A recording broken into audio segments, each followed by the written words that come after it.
My son forgot to hang up his phone. I was about to press end when I heard my daughter-in-law's voice cut through the speaker loud and clear. That old man is a threat to us. His $2 million life insurance policy is our only way out. We need to eliminate him before he changes his will.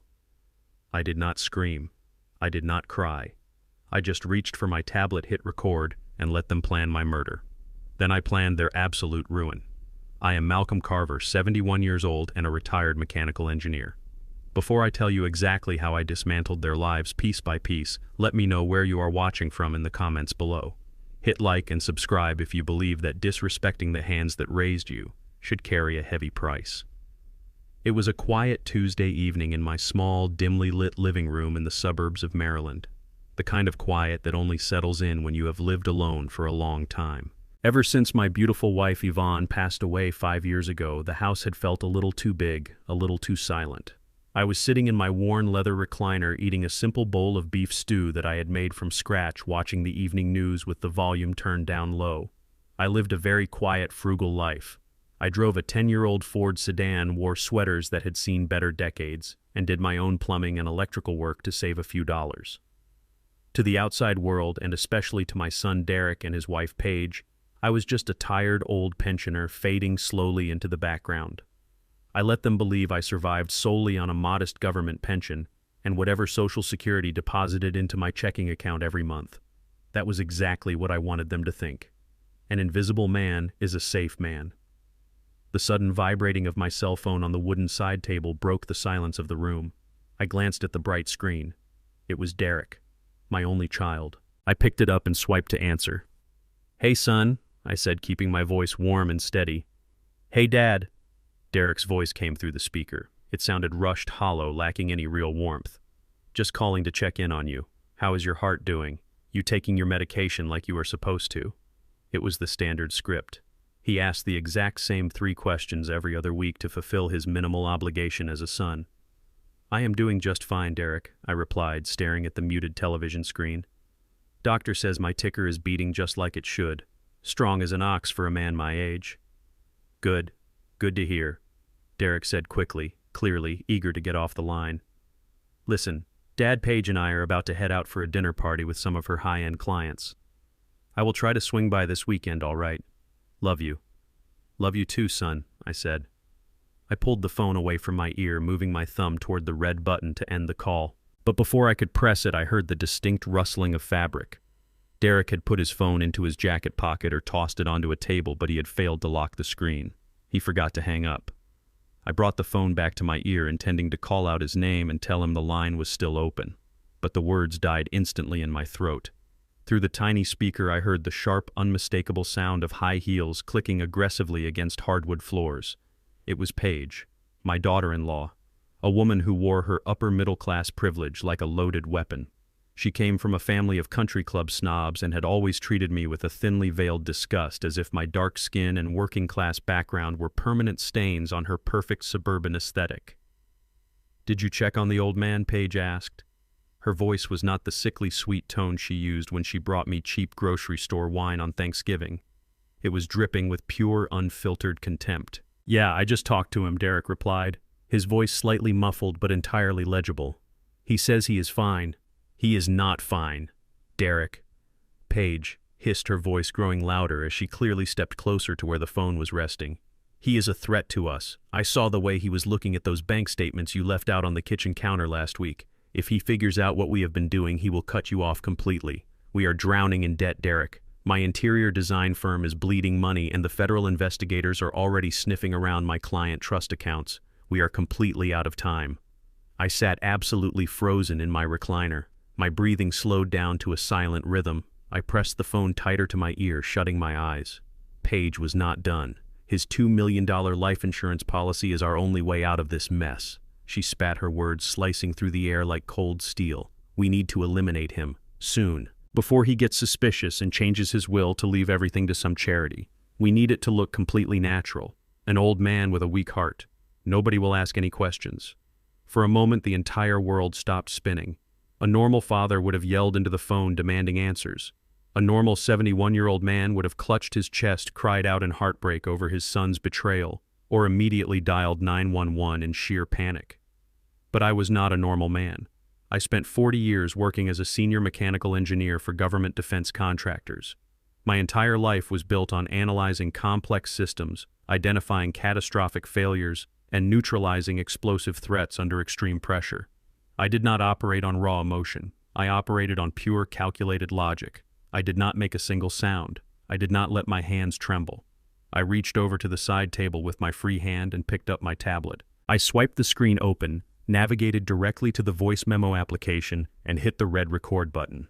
I placed my cell phone right next to the tablet's microphone. I sat in absolute silence for the next 4 minutes, recording every single detail as my son and his wife discussed the best way to murder me and get away with it. I listened as Derek, the boy I had carried on my shoulders and worked double shifts to send to engineering school, weakly agreed with his wife's plan. They debated timelines. They discussed my medical history. They laughed at how naive and trusting they thought I was. When the conversation finally drifted away into another room and I heard the sound of a heavy door closing, I quietly tapped the red button to end the call on my phone. I stopped the recording on my tablet and immediately saved the audio file. I then uploaded copies to 3 separate secure encrypted cloud servers that no one else in the world had the passwords to. I set my devices down on the table and looked around my empty, quiet living room. The grief of losing my son, the agonizing pain of realizing my own flesh and blood was willing to trade my life to cover his wife's fraudulent debts, died in that very moment. I buried the father he used to know right there in that worn leather recliner. What replaced the grief was a cold, mechanical focus, a chilling clarity. They thought they were dealing with a fragile, gullible old man who would quietly pass away in his sleep, leaving them a massive fortune to save their pathetic criminal lifestyles. They thought they were the apex predators hunting weak prey. They had absolutely no idea that they had just handed a loaded weapon to a master tactician. They had no idea that beneath my frugal exterior I possessed the means, the intellect, and the absolute ruthlessness to dismantle their entire existence. I was not going to run. I was not going to call the police just yet. I was going to let them try to execute their plan. I was going to let them step right into the center of the trap. And then I was going to burn their entire world to the ground. The morning sun had barely crested the horizon when the doorbell chimed, sending a sharp echo through the silent house. I was already awake. In truth, I had not slept a single minute. I had spent the entire night sitting in the dark of my kitchen, staring at the digital audio file saved securely on my tablet, listening to my son and his wife casually debate the timeline of my murder. When I walked to the front door and pulled it open, I found Paige standing on my porch. She was wearing a pristine white cashmere sweater, her blonde hair perfectly styled, and a smile so painfully artificial it looked like a mask glued to her face. "Good morning, Malcolm," she sang, stepping into my house without waiting for an invitation. She carried a sleek, expensive-looking paper bag from a high-end boutique pharmacy. "I was just passing through the neighborhood on my way to the design studio and wanted to drop something off for you." I kept my face perfectly blank. The memory of her voice from the night before, coldly discussing my $2 million life insurance policy, roared loudly in my ears. But I am a man of supreme discipline. I forced the muscles in my face to soften. I smiled back at the woman who wanted me dead. "Good morning, Paige. What brings you by so early?" She placed the bag on my kitchen counter and pulled out a dark glass bottle with a minimalist, expensive-looking label. "Derek told me about your checkup last week. He was so worried about your heart, Malcolm. You know how much he loves you. We both do. So I stopped by my holistic specialist in the city. These are premium cardiovascular supplements. They improve blood flow and strengthen the heart muscle. I want you to start taking them right away." She unscrewed the cap of the bottle and tipped a large, dark red capsule into her perfectly manicured hand. She held it out to me, then smoothly grabbed a glass from the drying rack and poured water from my tap. "Take one now," she insisted, her pale blue eyes locking onto mine with an intense, unblinking focus. "I want to make sure they do not upset your stomach. I know how sensitive you can be to new vitamins." The sheer sociopathic brilliance of her plan was staggering. She was handing me the very weapon she intended to kill me with, disguised entirely as an act of familial love. She stood there watching me intently, her posture rigid. She was not going to leave this kitchen until she saw that capsule slide down my throat. I took the dark red pill from her palm. It felt unnaturally heavy. I looked at her, offering a warm, grateful nod. "You are too kind to me, Paige. Truly. Thank you for caring so much about an old man." I placed the capsule in my mouth. But 40 years of mechanical engineering and working with microcomponents had taught me how to manipulate small objects with absolute flawless precision. I did not place the pill on my tongue. With a swift movement of my jaw, I slid it deep into the buccal pocket of my cheek, wedging it firmly against my lower gums. I took a large gulp of water, tilted my head back dramatically, and swallowed audibly. I opened my mouth just wide enough for her to see that the water was gone and my tongue was empty. Paige's shoulders relaxed instantly. A glimmer of dark, malicious satisfaction flashed across her face, vanishing as quickly as it appeared. "Perfect," she beamed, gently patting my arm. "Make sure you take one every single morning, Malcolm. We want to keep that heart of yours beating exactly as long as it is supposed to." She kissed my cheek. Her expensive vanilla perfume smelled exactly like pure poison. As soon as she walked out the front door and her luxury vehicle pulled out of my gravel driveway, I walked directly to the kitchen sink and spat the intact red capsule into my hand. I washed the thick saliva from the pill and wrapped it carefully in a clean paper towel. I did not waste a single second.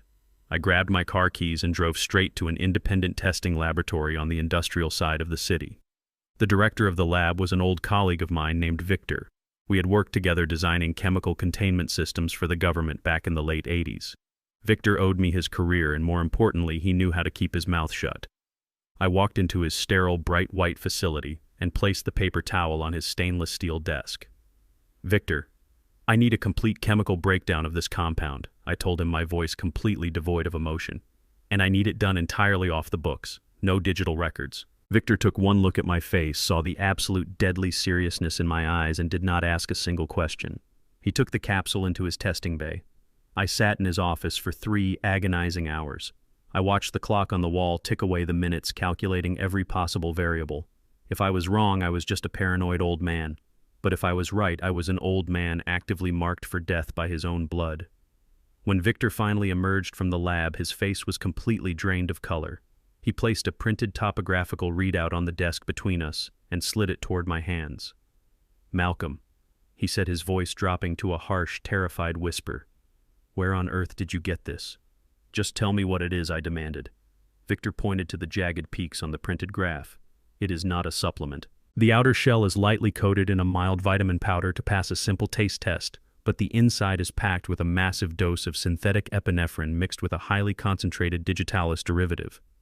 "Speak plainly, Victor. What does it do?"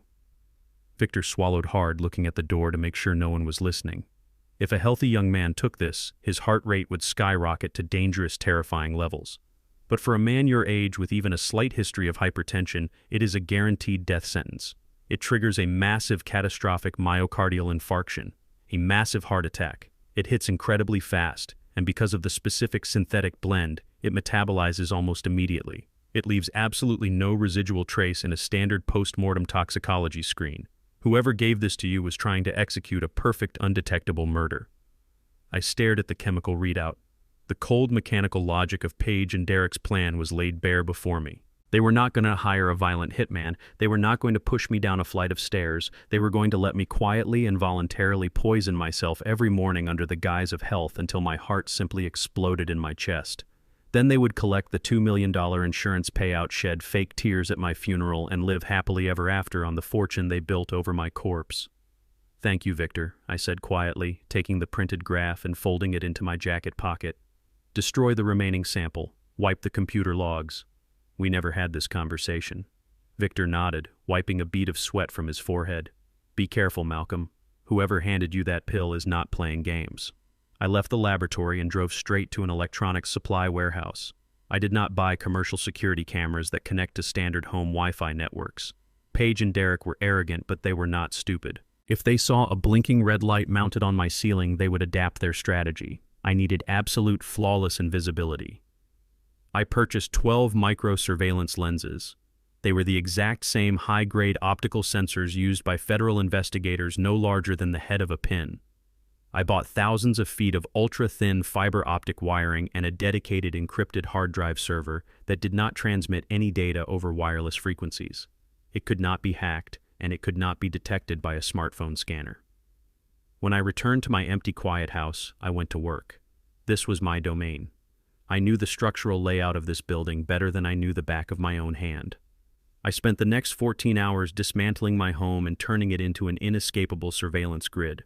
I drilled microscopic holes into the plastic casing of the smoke detectors in the living room and threaded the fiber optic cables straight through the drywall. I embedded a tiny lens into the spine of a thick hardcover encyclopedia sitting on the shelf in my home office. I wired a high-definition camera into the ventilation grate of the kitchen, pointing directly at the stove and the countertops where Paige had handed me the poison. I even installed a hidden audio receiver inside the hollow base of the bedside lamp in the guest room.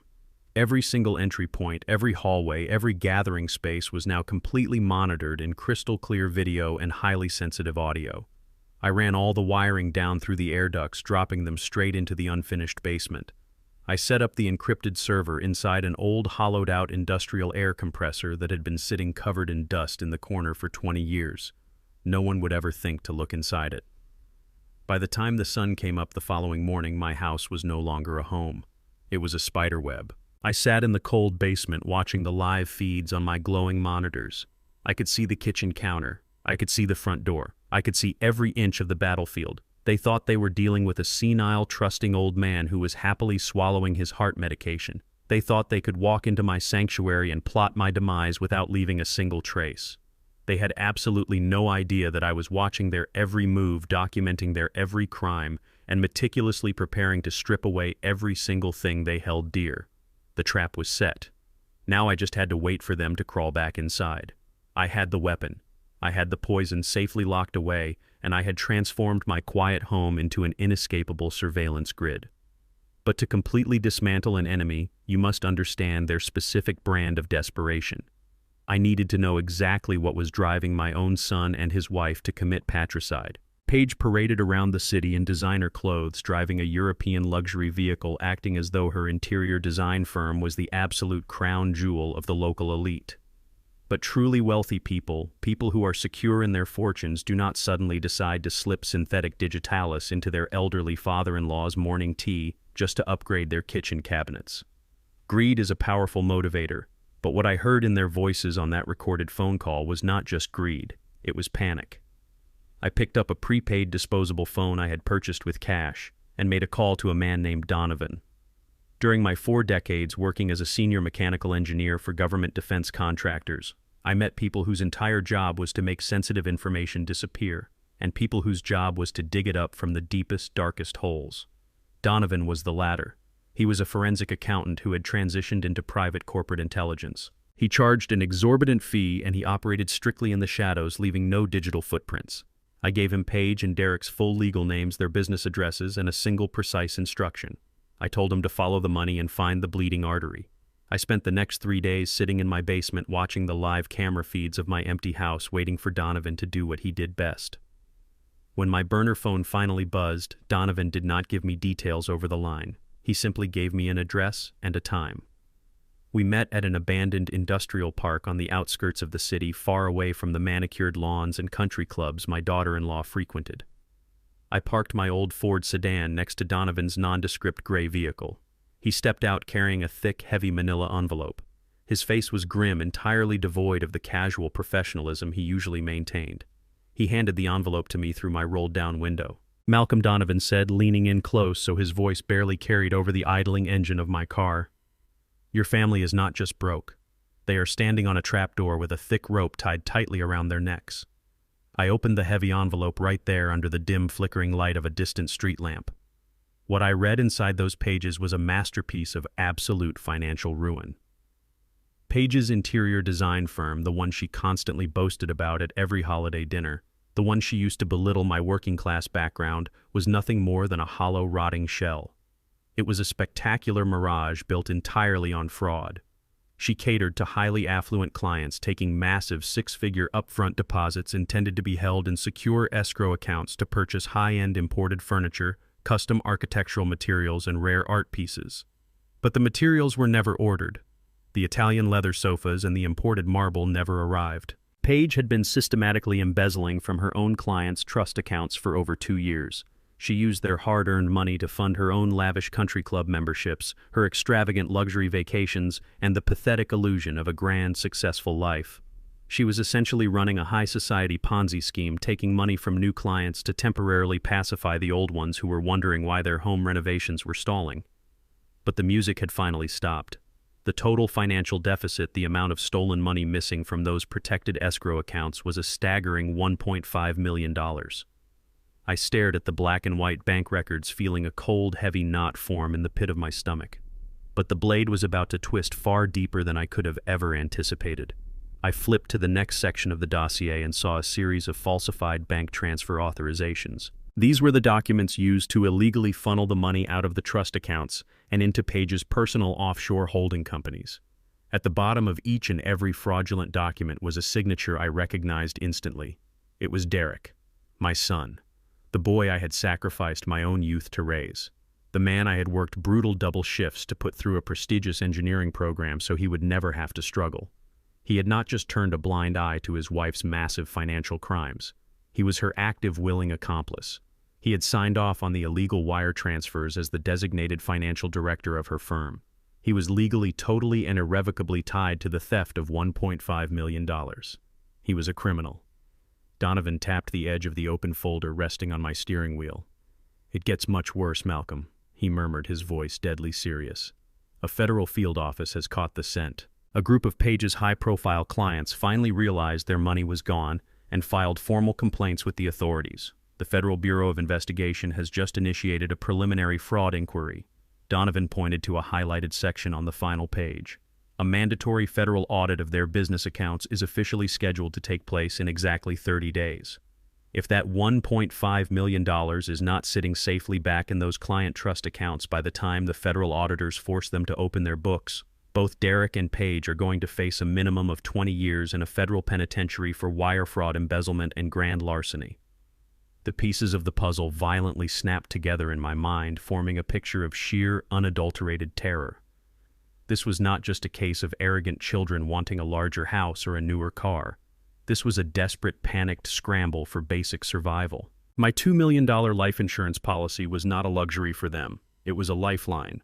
$2 million was the exact amount they needed to quietly replace the stolen $1.5 million, pay off the accumulated penalty fees, cover the taxes, and walk away clean before the federal agents kicked down the mahogany door of their suburban mansion.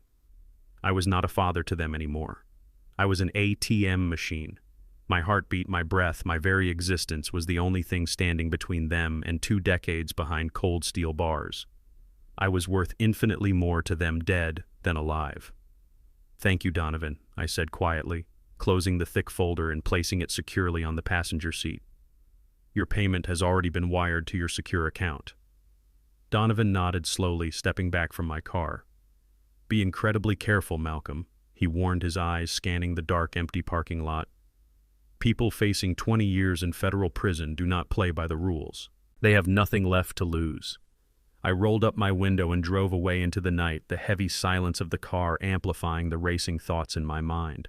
The timeline had just accelerated dramatically. Page and Derek could not afford to wait patiently for a slow-acting poison to eventually stop my heart over a matter of weeks.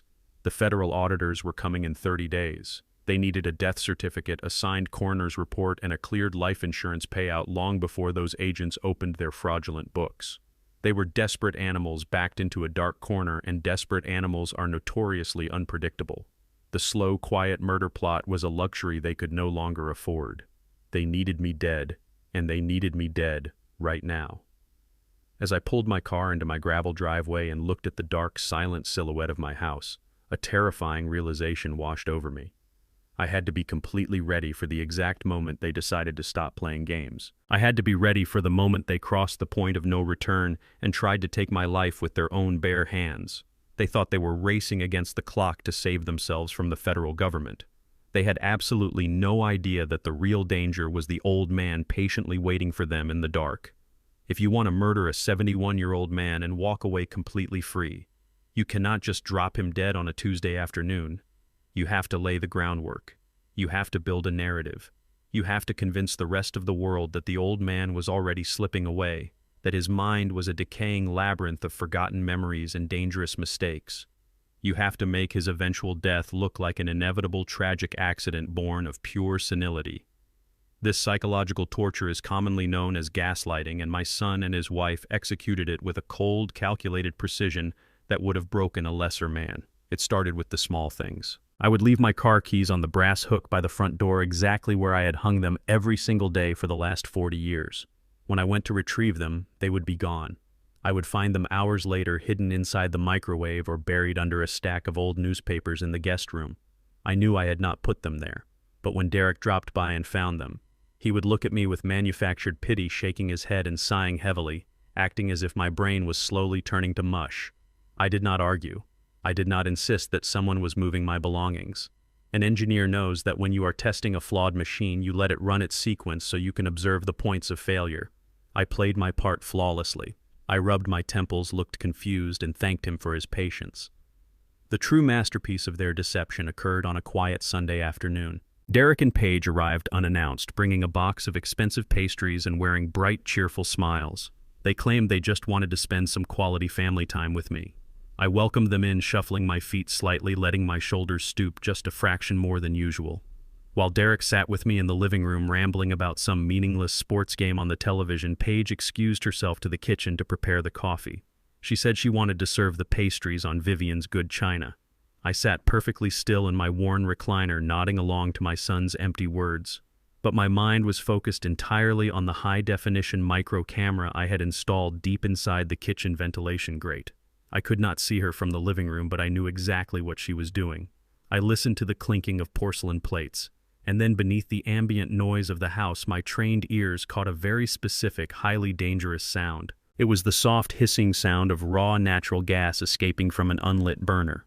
She had leaned over my antique gas stove, turned the heavy brass dial just enough to open the valve without engaging the igniter spark, and walked away. She was intentionally flooding my kitchen with highly flammable toxic gas. She returned to the living room carrying a tray of coffee and pastries, her face a picture of serene, upper-class elegance. She sat close to Derek, holding his hand, chatting about the weather. We sat there for exactly 12 minutes. I counted every single second in my head. I could smell the faint, sickening odor of mercaptan creeping into the living room, that rotten egg smell they add to natural gas as a warning. I forced myself to breathe shallowly, maintaining my vacant, pleasant smile, waiting for their script to play out. Right on cue, the front doorbell rang. Derek stood up quickly, feigning mild surprise.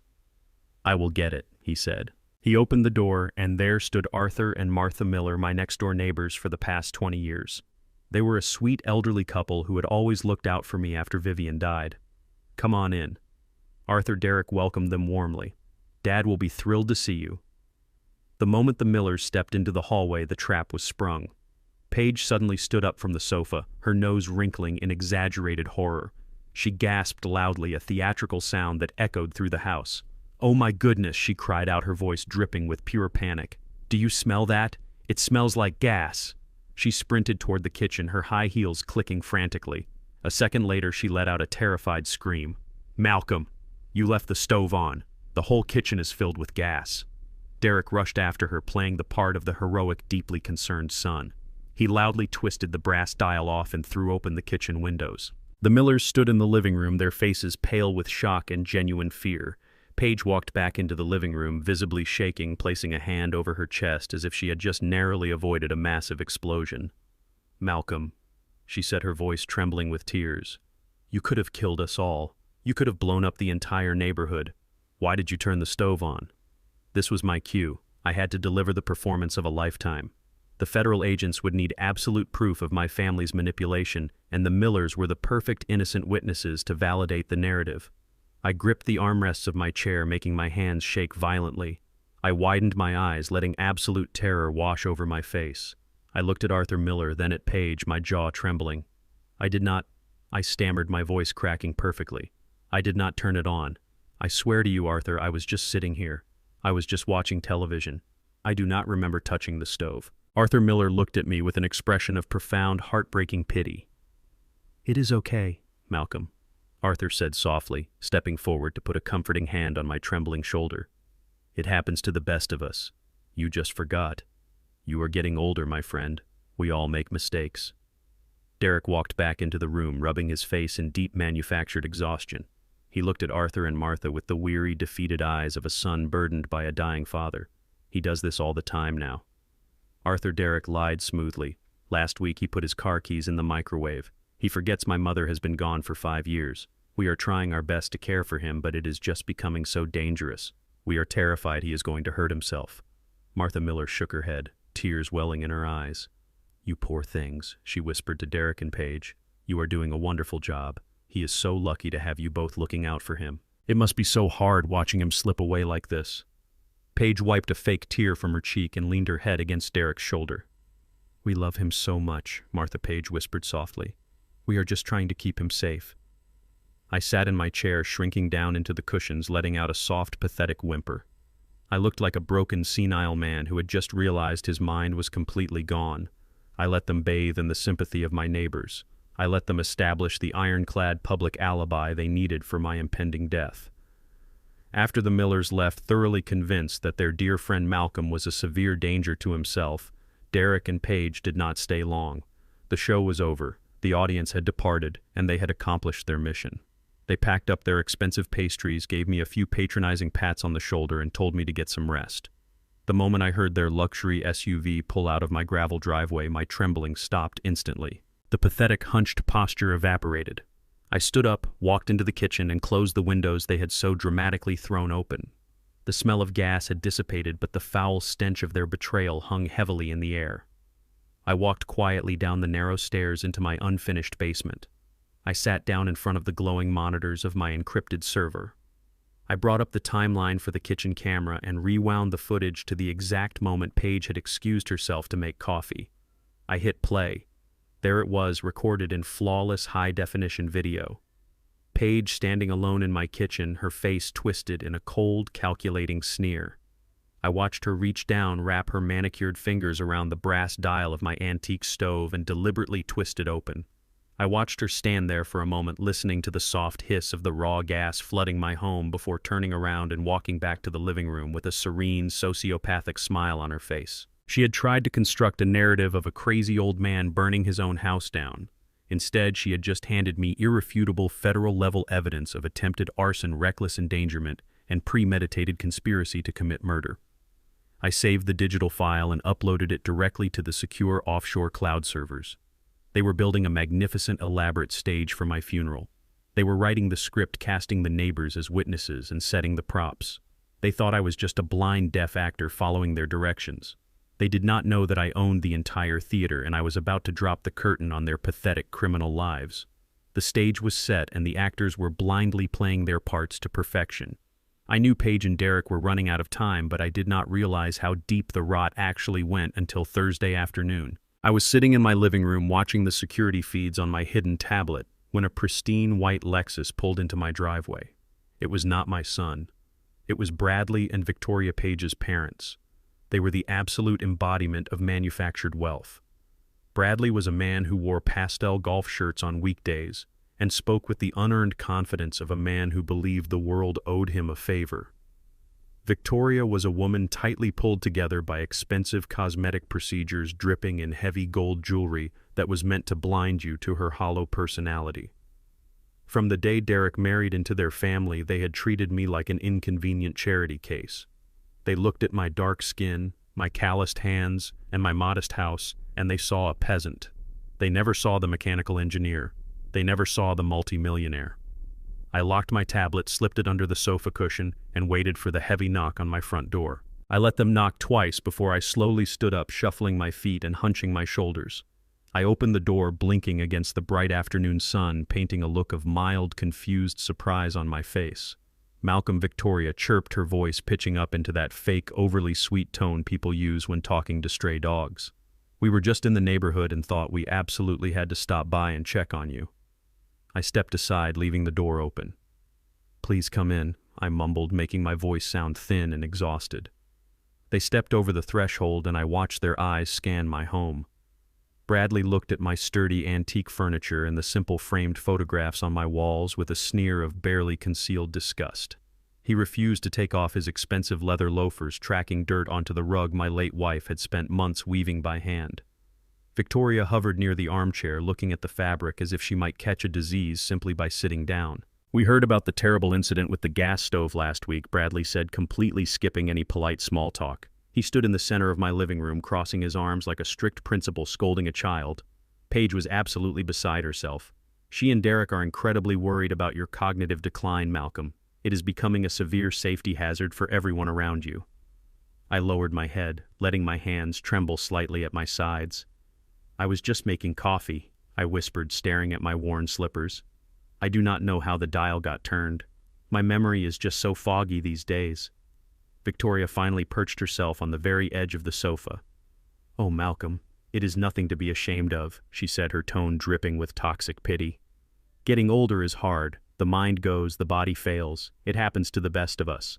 But you cannot be left alone to handle these things anymore. You need professional intervention." Bradley unbuttoned his designer blazer and reached into the inner pocket. He pulled out a thick folded legal document and dropped it carelessly onto my coffee table. The paper landed with a heavy, insulting thud. "Let us speak plainly," Malcolm Bradley said, his voice dropping its cheerful facade and adopting a sharp, authoritative edge. "You are 71 years old. Your mind is clearly deteriorating, and quite frankly, this neighborhood is changing. It is not exactly meant for someone in your condition anymore. You are out of your depth." I looked up at him, keeping my eyes wide and vacant. I let his words hang in the air. The racial and classist undertones were entirely unmistakable. He was standing in the house I had owned for 4 decades, telling me I no longer belonged there. "You need to sign this medical and financial proxy," Bradley commanded, tapping the document with his manicured finger. "It gives Paige and Derek full legal authority to make your health and estate decisions. We have already done you the favor of finding a facility that is very suitable for your kind of needs. It is out in the county, a state-run place, but they specialize in people who are losing their grip on reality. Your kind of needs." The sheer arrogance of this man was breathtaking. He wanted me to sign away my freedom, my finances, and my entire life so they could lock me in a miserable, underfunded facility to die alone. He expected me to just nod and obey because he thought he was infinitely superior to me. My chest burned with a quiet, lethal rage, but I did not break character. I reached out with a violently shaking hand and touched the edge of the legal document. "This is a lot to process, Bradley," I muttered, my voice cracking perfectly. "Could I just get a glass of water before we discuss this? My throat is incredibly dry." "Of course, Malcolm," Victoria said, waving her hand dismissively. "Take your time. We are not going anywhere until this is handled." I slowly turned around and shuffled toward the kitchen. The moment I passed through the doorway and was entirely out of their line of sight, my trembling stopped completely. I straightened my spine. I reached into my pocket and pulled out my smartphone, opening the application that connected to the micro cameras I had hidden in the living room ceiling. I put a small wireless earpiece into my right ear. I stood in my kitchen, running the tap water into a glass, listening to the high-definition audio feed coming directly from the room I had just left. "God, this house smells like old medicine and cheap cooking," Bradley hissed, his voice no longer loud and commanding but low and desperate. "How much longer is he going to drag this out?" "Just be patient, Bradley," Victoria whispered back, her tone sharp and anxious. "If Paige does not get her hands on his accounts by the end of the month, the federal investigators are going to seize her boutique. And if they look at her books, they are going to see that we co-signed that massive fraudulent loan." I froze the glass of water completely still in my hand. "I know that," Victoria, Bradley snapped aggressively. "Do you think I want to be standing in this pathetic little shack? We are 3 months behind on our own mortgage. The country club is threatening to revoke our membership. If this old fool does not sign his life over today, we are going to lose our estate. We need his life insurance money and the cash from selling this dump just as badly as Paige does. Just keep smiling until he signs the paper." A cold, dark smile spread across my face. The puzzle was finally complete. The magnificent, wealthy Kensington family was nothing but a house of cards built on debt lies and massive financial fraud. Paige had not just dragged my son into her criminal enterprise, she had dragged her own parents into it as well. They were all drowning together. The white picket fence was rotting from the inside out. They were not here out of love for their daughter. They were here because if I did not die and if my money did not hit their bank accounts immediately, they were going to lose their luxury cars, their sprawling mansion, and their precious social status. They were facing total catastrophic ruin. I turned off the tap. I left the earpiece hidden in my ear, letting their panicked whispers fuel my resolve. I picked up the glass of water and resumed my hunched, trembling posture. I shuffled back into the living room. Bradley and Victoria instantly snapped back into their fake, sympathetic postures. "Feeling better?" Malcolm Bradley asked, forcing a tight smile. "Are you ready to sign the papers? We even brought a pen." I took a slow sip of water, looking down at the legal document on the table. I let out a long, heavy sigh. "I am so sorry, Bradley," I said, looking up at him with tired, defeated eyes. "My vision is so blurry today. I cannot even read the large print. I do not think I can hold a pen right now without dropping it. I need to rest my eyes. Tell Derek to bring it by tomorrow evening. I promise I will look at it then." The frustration on Bradley's face was explosive. His jaw clenched so tight I thought his teeth might crack. He looked like he wanted to reach across the table and physically force my hand onto the paper. But he knew he could not risk making a scene. He needed me compliant. Victoria stood up, grabbing her expensive purse with jerky, angry movements. "That is fine, Malcolm," she said, her voice completely devoid of its previous sweetness. "Tomorrow evening, we will make sure Derek brings it. But do not delay this any further. It is for your own good." They marched out of my house without saying another word. The heavy door slammed shut behind them. I stood in the center of my living room, the glass of water completely steady in my hand. They thought they were the hunters circling a weak, dying animal. They had absolutely no idea that they were just starving rats blindly walking straight into a steel trap. They wanted my signature. Tomorrow, they were going to get it. But it was not going to give them the keys to my kingdom. It was going to seal their absolute destruction. The evening sun cast long, dark shadows across my living room floor as I sat in my old leather recliner waiting for the executioners to arrive. Only this time, the executioners were not strangers hiding in the shadows. One of them was my own son carrying a sleek leather briefcase. They arrived just after 6 o'clock. The heavy wooden door creaked open and Derek walked in with Paige right on his heels. They looked incredibly tense. Their eyes were darting around the room like burglars, making sure no one else was home. I had kept the lights dimmed deliberately. I wanted the room to feel depressing. I wanted it to feel like the quiet, isolated sanctuary of a dying man who had completely given up on life. Dad Derek said, his voice cracking slightly as he stepped into the living room. He cleared his throat and tried to sound casual, but I could hear the sheer panic vibrating underneath his words. "We brought those papers we talked about, the ones for the property tax extension." Paige stepped forward, carrying a thick stack of legal documents clipped together tightly. She placed them on the coffee table right in front of me. She even brought her own expensive gold pen, placing it deliberately next to the dotted line. "We just want to make sure you do not lose this house, Malcolm," she said with a smile so incredibly fake it made my stomach turn. "The city is getting really aggressive with property taxes lately. If you just sign these extension forms, Derek and I can handle the payments for you. You will not have to worry about a single thing anymore." I leaned forward, squinting my eyes hard as if the dim light was making it impossible for me to focus. I let my hands shake violently as I hovered them over the pages. "Property taxes," I mumbled, making my voice sound thick and utterly confused. "I thought I paid those in March. Why are there so many pages for a simple tax extension, Derek?" My son swallowed hard. He looked at Paige desperately, needing her to take the lead because he was too much of a coward to lie directly to my face. "It is just standard government bureaucracy, Dad," Derek lied, looking down at his expensive shoes, unable to meet my gaze. "You know how the city is. They need a signature on every single page just to process the delay." I let out a long, pathetic sigh. I rubbed my eyes, pressing my knuckles deep into my eye sockets. "My vision is just so blurry today," I whispered. "I cannot even read the big letters at the top of the page. I guess my new prescription is not working anymore. Just tell me where I need to sign, son. I trust you." The moment I said those words, I saw a flash of absolute predatory triumph cross Paige's face.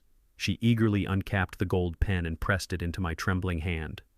"Right here, Malcolm," she said, pointing to a line at the bottom of the page with her perfectly manicured fingernail. "And then just flip the page and sign the next 3. I looked down at the document. She had her hand strategically placed over the top heading, but I did not need to see it. I knew exactly what it was. It was a full durable power of attorney.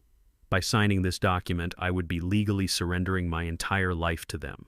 They would have the absolute power to empty my bank accounts, sell my house, cancel my insurance policies, and sign the medical directives to lock me in a psychiatric ward permanently. They thought I was blindly handing them the keys to my kingdom. They had absolutely no idea that I had spent 3 hours on the phone with my attorney the night before preparing for this exact moment. When you are dealing with a fraudulent legal document, you do not refuse to sign it. If you refuse, they will realize you are lucid.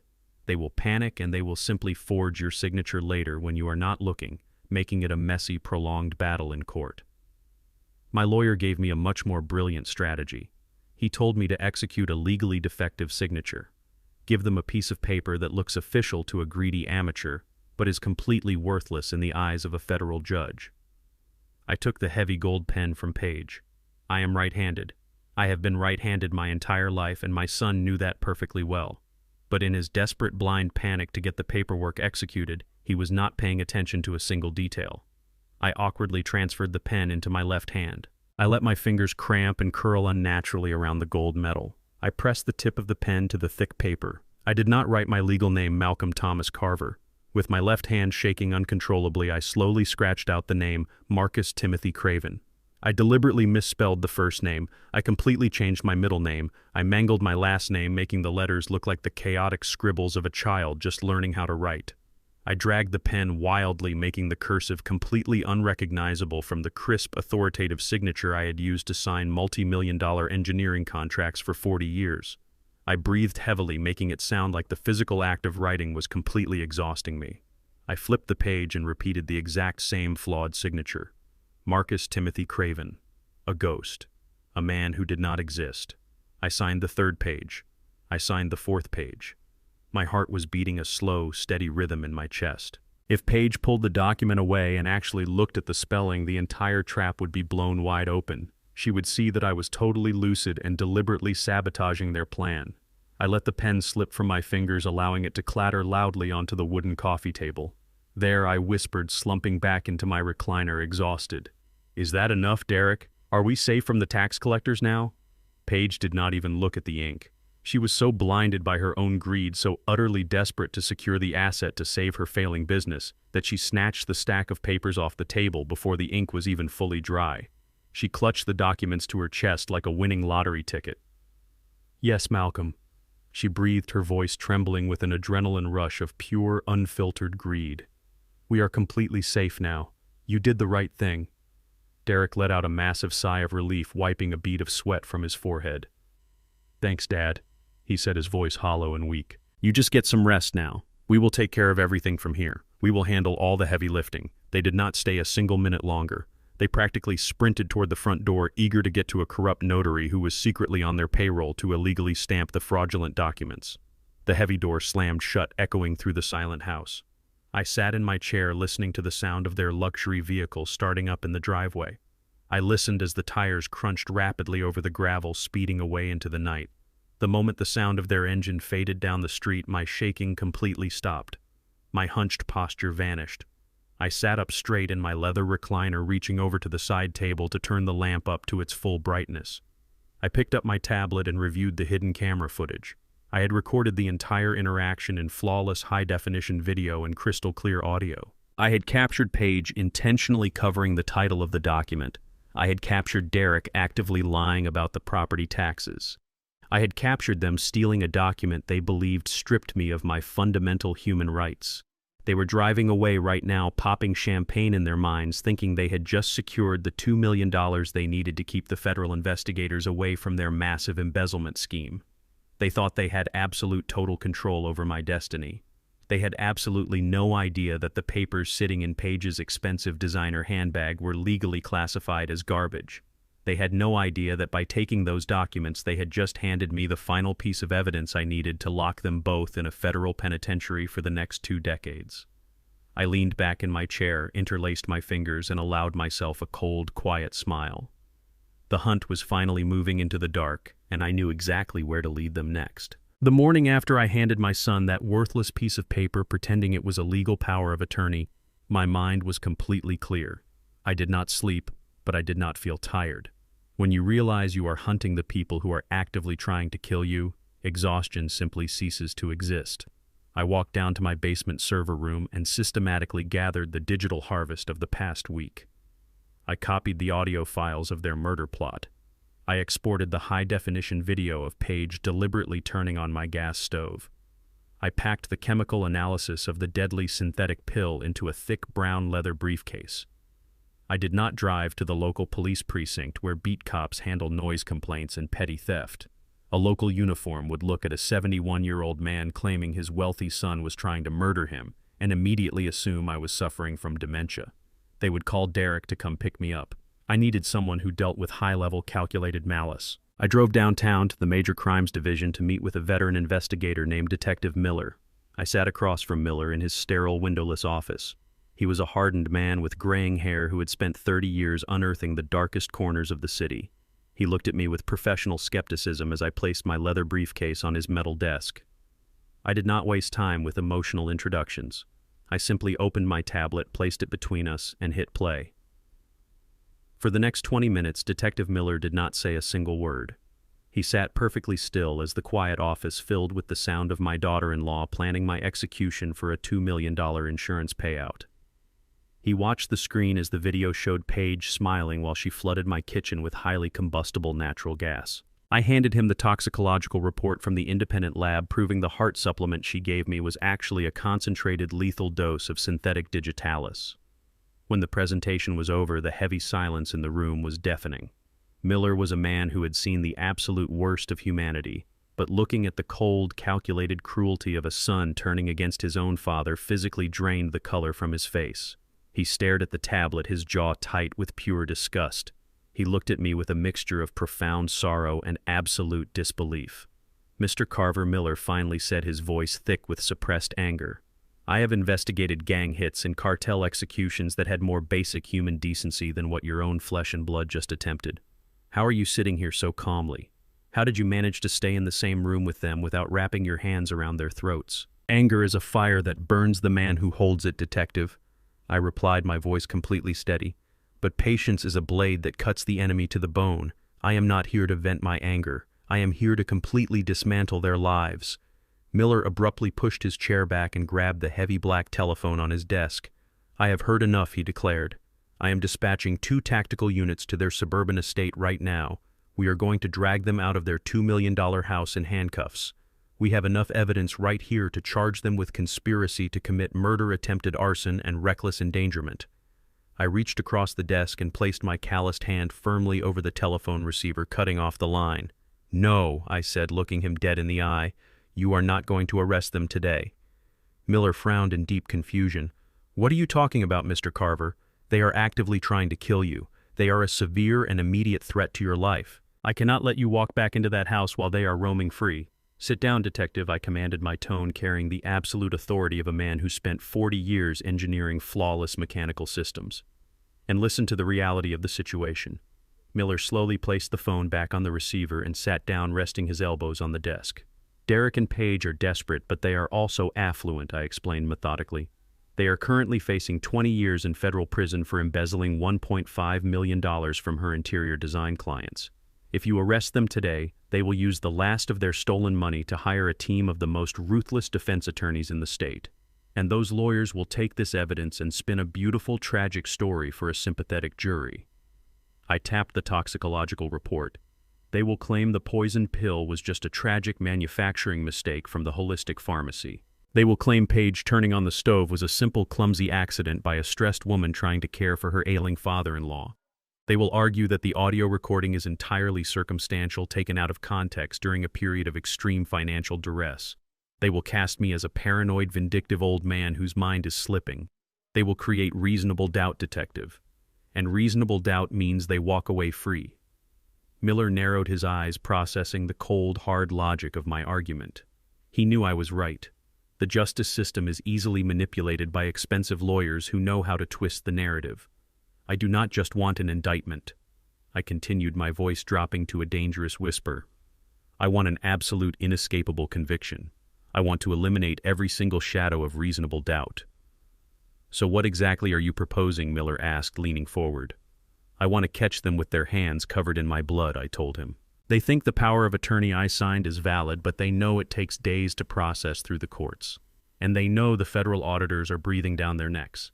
They are completely out of time. The poison failed. The gas explosion failed. The quiet accidents are no longer an option. They are going to have to get their hands dirty. They are going to have to execute a direct physical attack. When they make their final desperate move, I want your men waiting in the shadows. Miller stared at me with a profound, newfound respect. He recognized that he was not talking to a helpless elderly victim. He was talking to a grandmaster setting up a checkmate. You are asking me to use you as live bait, Mr. Carver, he said quietly. If we miscalculate by even a few seconds, they could actually kill you. I have survived 71 years on this earth, detective, I replied smoothly. I survived the streets, I survived the factories, and I survived the grief of losing my wife. I will survive my cowardly son. Miller nodded slowly, a grim smile touching the corners of his mouth. He agreed to my terms. For the next 2 hours, we sat in that windowless office and outlined a comprehensive tactical sting operation.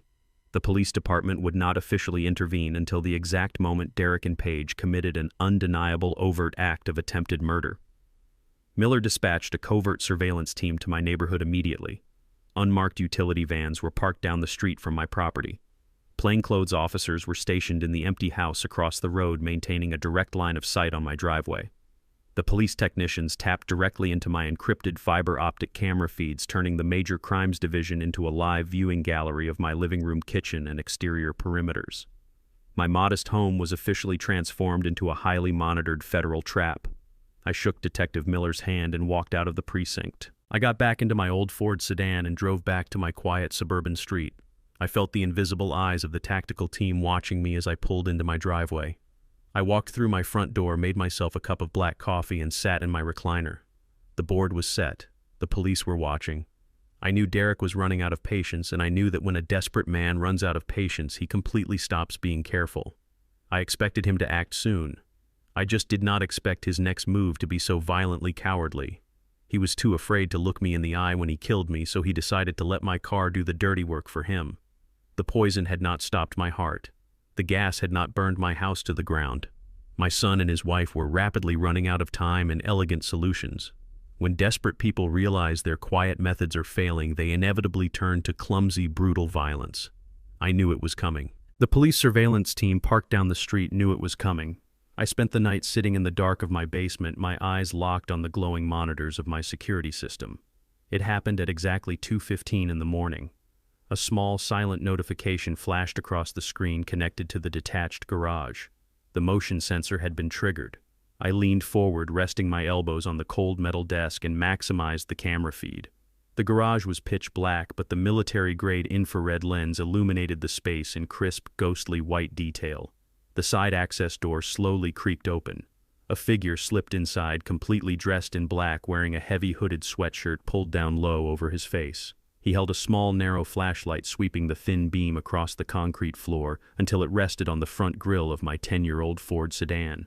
The figure paused, pulling the hood back to get a better look at the undercarriage of the vehicle. It was Derek. Seeing your own child plot your murder in the abstract is a devastating psychological blow. Hearing them talk about it on a recorded phone call breaks your heart. But watching them actively, physically prepare the instrument of your death with their own 2 hands is a completely different kind of agony. It burns away the last remaining fibers of paternal forgiveness. I watched the boy I had taught to ride a bicycle, the boy whose scraped knees I had bandaged, walk toward the driver's side door of my car with the clear intention of sending me to the morgue. Derek was shaking. The infrared camera picked up the heavy sheen of sweat completely coating his forehead. He looked over his shoulder every few seconds, terrified of the shadows, terrified of the silence. He dropped to his knees and slid awkwardly under the front axle of the Ford. I spent 40 years as a mechanical engineer. I knew the structural anatomy of that vehicle better than the engineers who assembled it on the factory line. I watched my son reach into his jacket pocket and pull out a pair of heavy-duty industrial wire cutters. He shined the flashlight up into the wheel well, locating the primary hydraulic brake line. He did not just loosen a bleeder valve to make it look like a natural mechanical failure. He was completely panicked and rushing. He clamped the heavy cutters around the reinforced rubber and steel line and squeezed with all his might. I watched the tension snap. The line severed completely. Even through the silent video feed, I could visualize the thick, dark brake fluid immediately spilling out, pooling into a slick, deadly puddle on the cold concrete floor.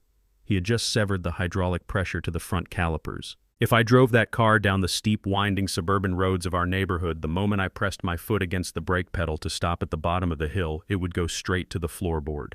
The car would become a 2-ton unguided missile made of glass and steel, accelerating directly into a brick wall or a busy intersection. Derek scrambled out from under the car, wiping his grease-stained hands on his dark jeans. He looked at the puddle forming under the engine block, gave a short, erratic nod to himself, and slipped back out the side door, pulling his hood up as he vanished into the dark, rainy night. I did not call the police tactical team outside. I did not need to. They had intercepted the live feed. Detective Miller already had the footage securely logged in federal evidence. The attempted murder was fully documented. I sat in the basement until the sun came up, drinking black coffee and preparing for the morning performance. At exactly 9 o'clock, my cell phone began to ring. The caller ID displayed Derek's name. He was calling to make sure I got into that car. He was calling to send me on my final drive. I cleared my throat, making sure my voice sounded appropriately tired and frail.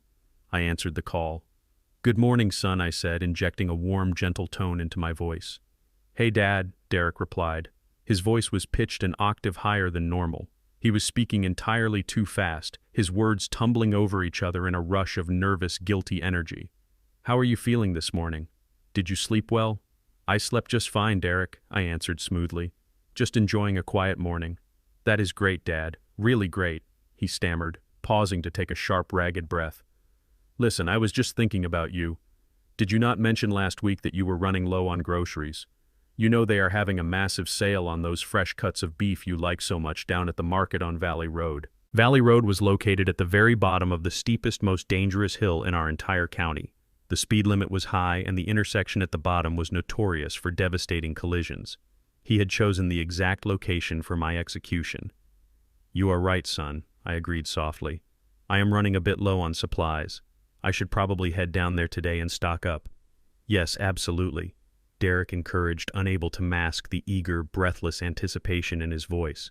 "You should go right now before the morning crowd gets there. You can take the Ford.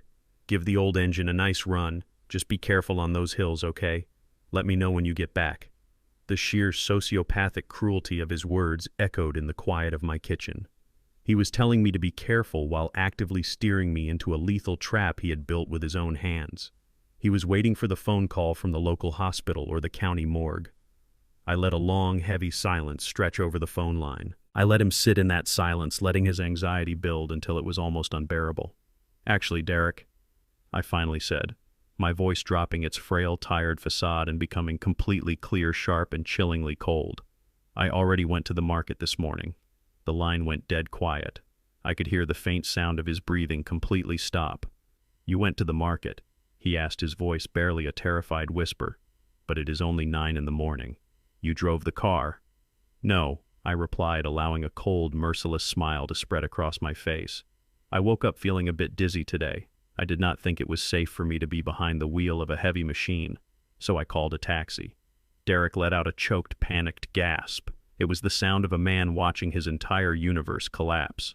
"You took a taxi," he repeated, his voice cracking wildly. "But your car, the Ford, is it still in the garage?"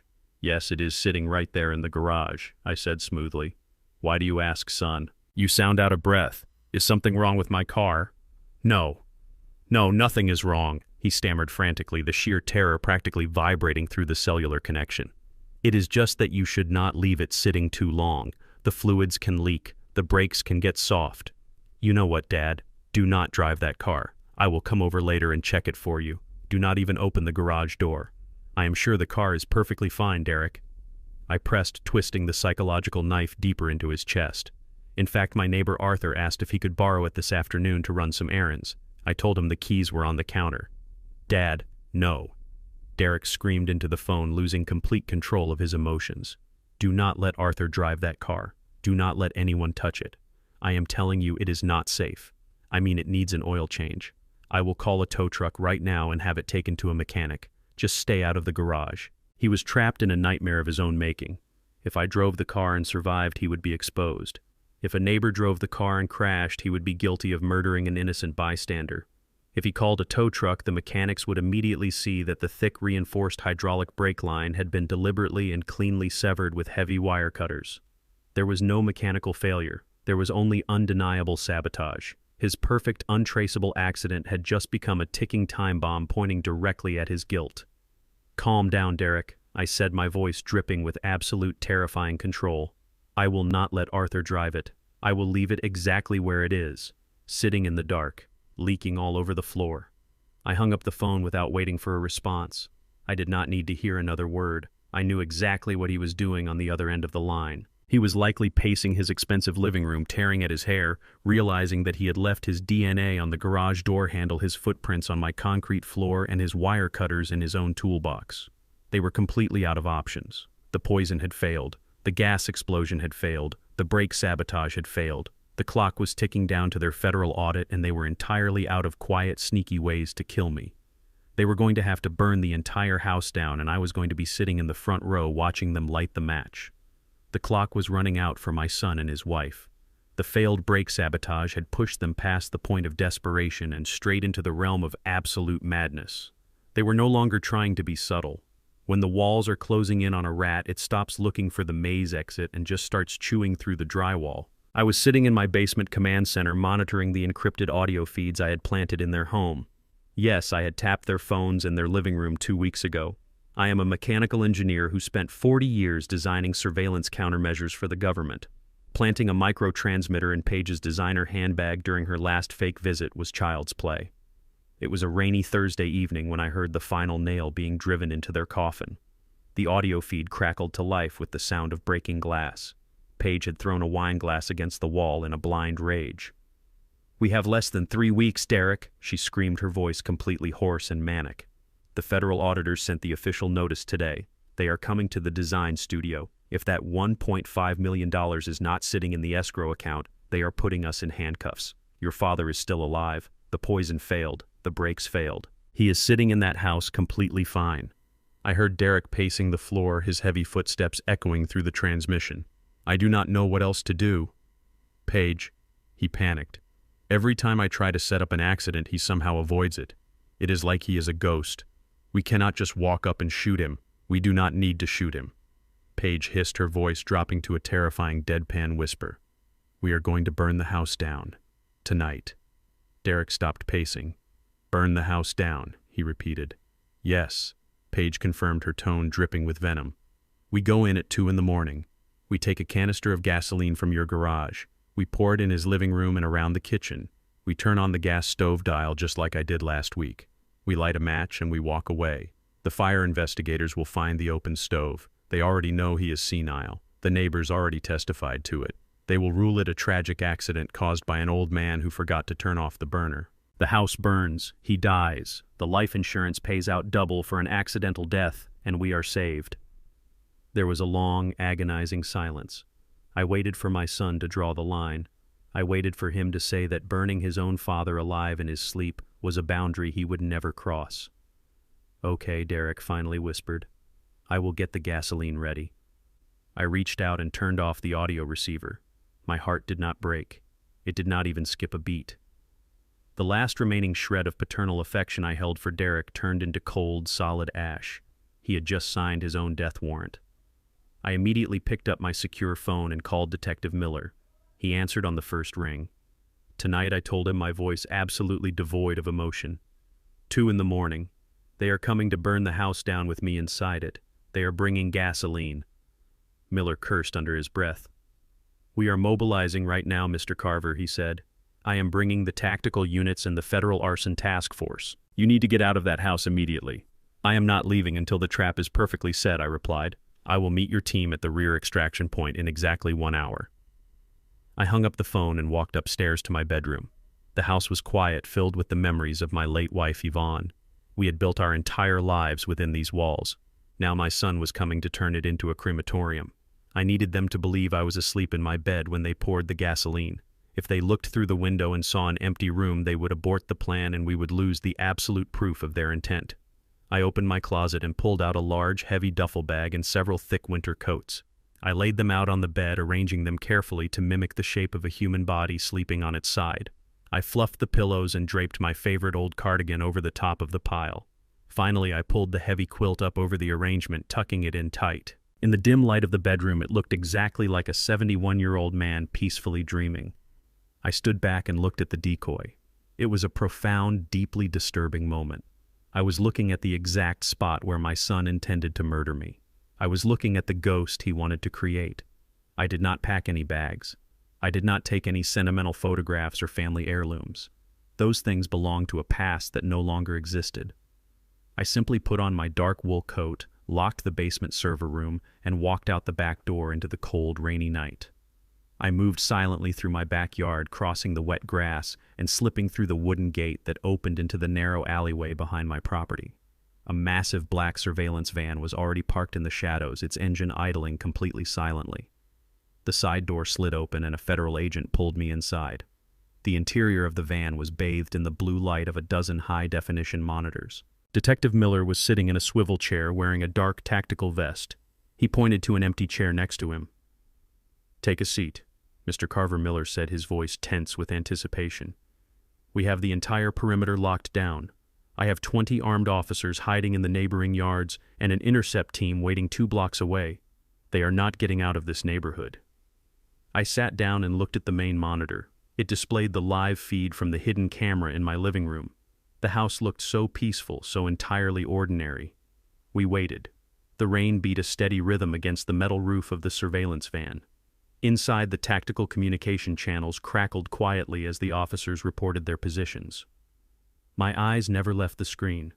I watched the digital clock in the corner of the monitor tick closer and closer to 2 in the morning. The atmosphere inside the van was incredibly heavy.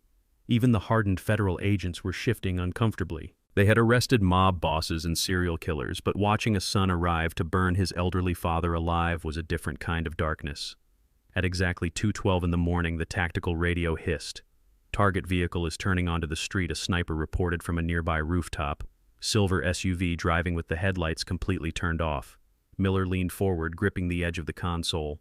"Hold your positions," he commanded into his radio. "Do not engage until they breach the house and pour the accelerant. We need them dead to rights on the arson charge."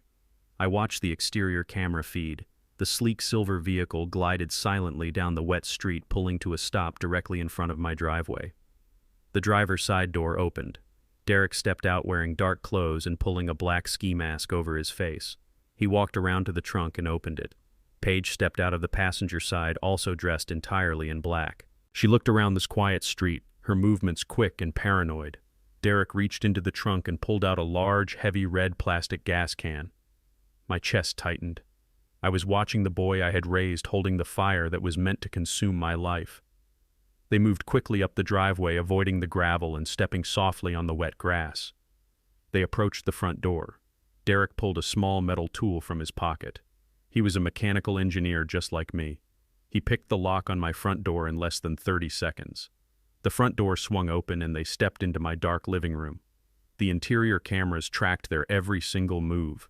The resolution was so sharp I could see the nervous sweat on Derek's forehead as he pulled the ski mask up to breathe. Paige pointed frantically toward the kitchen and then toward the hallway leading to my bedroom.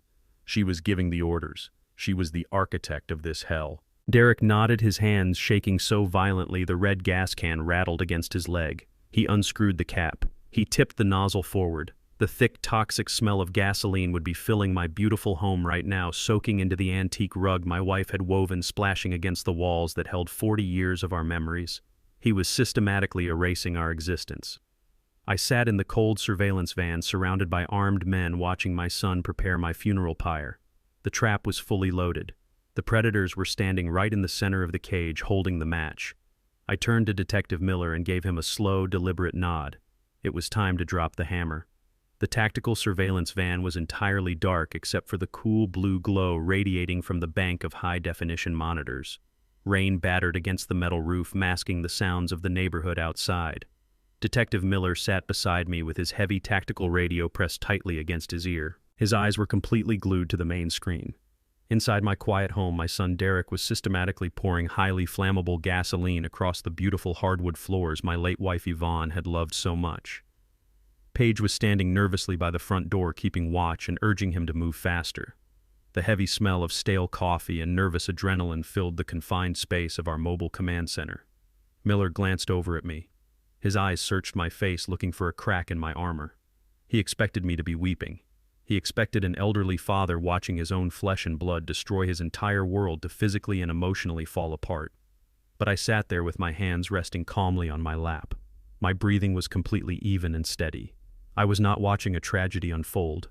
I was watching a complex mathematical equation finally balance itself out.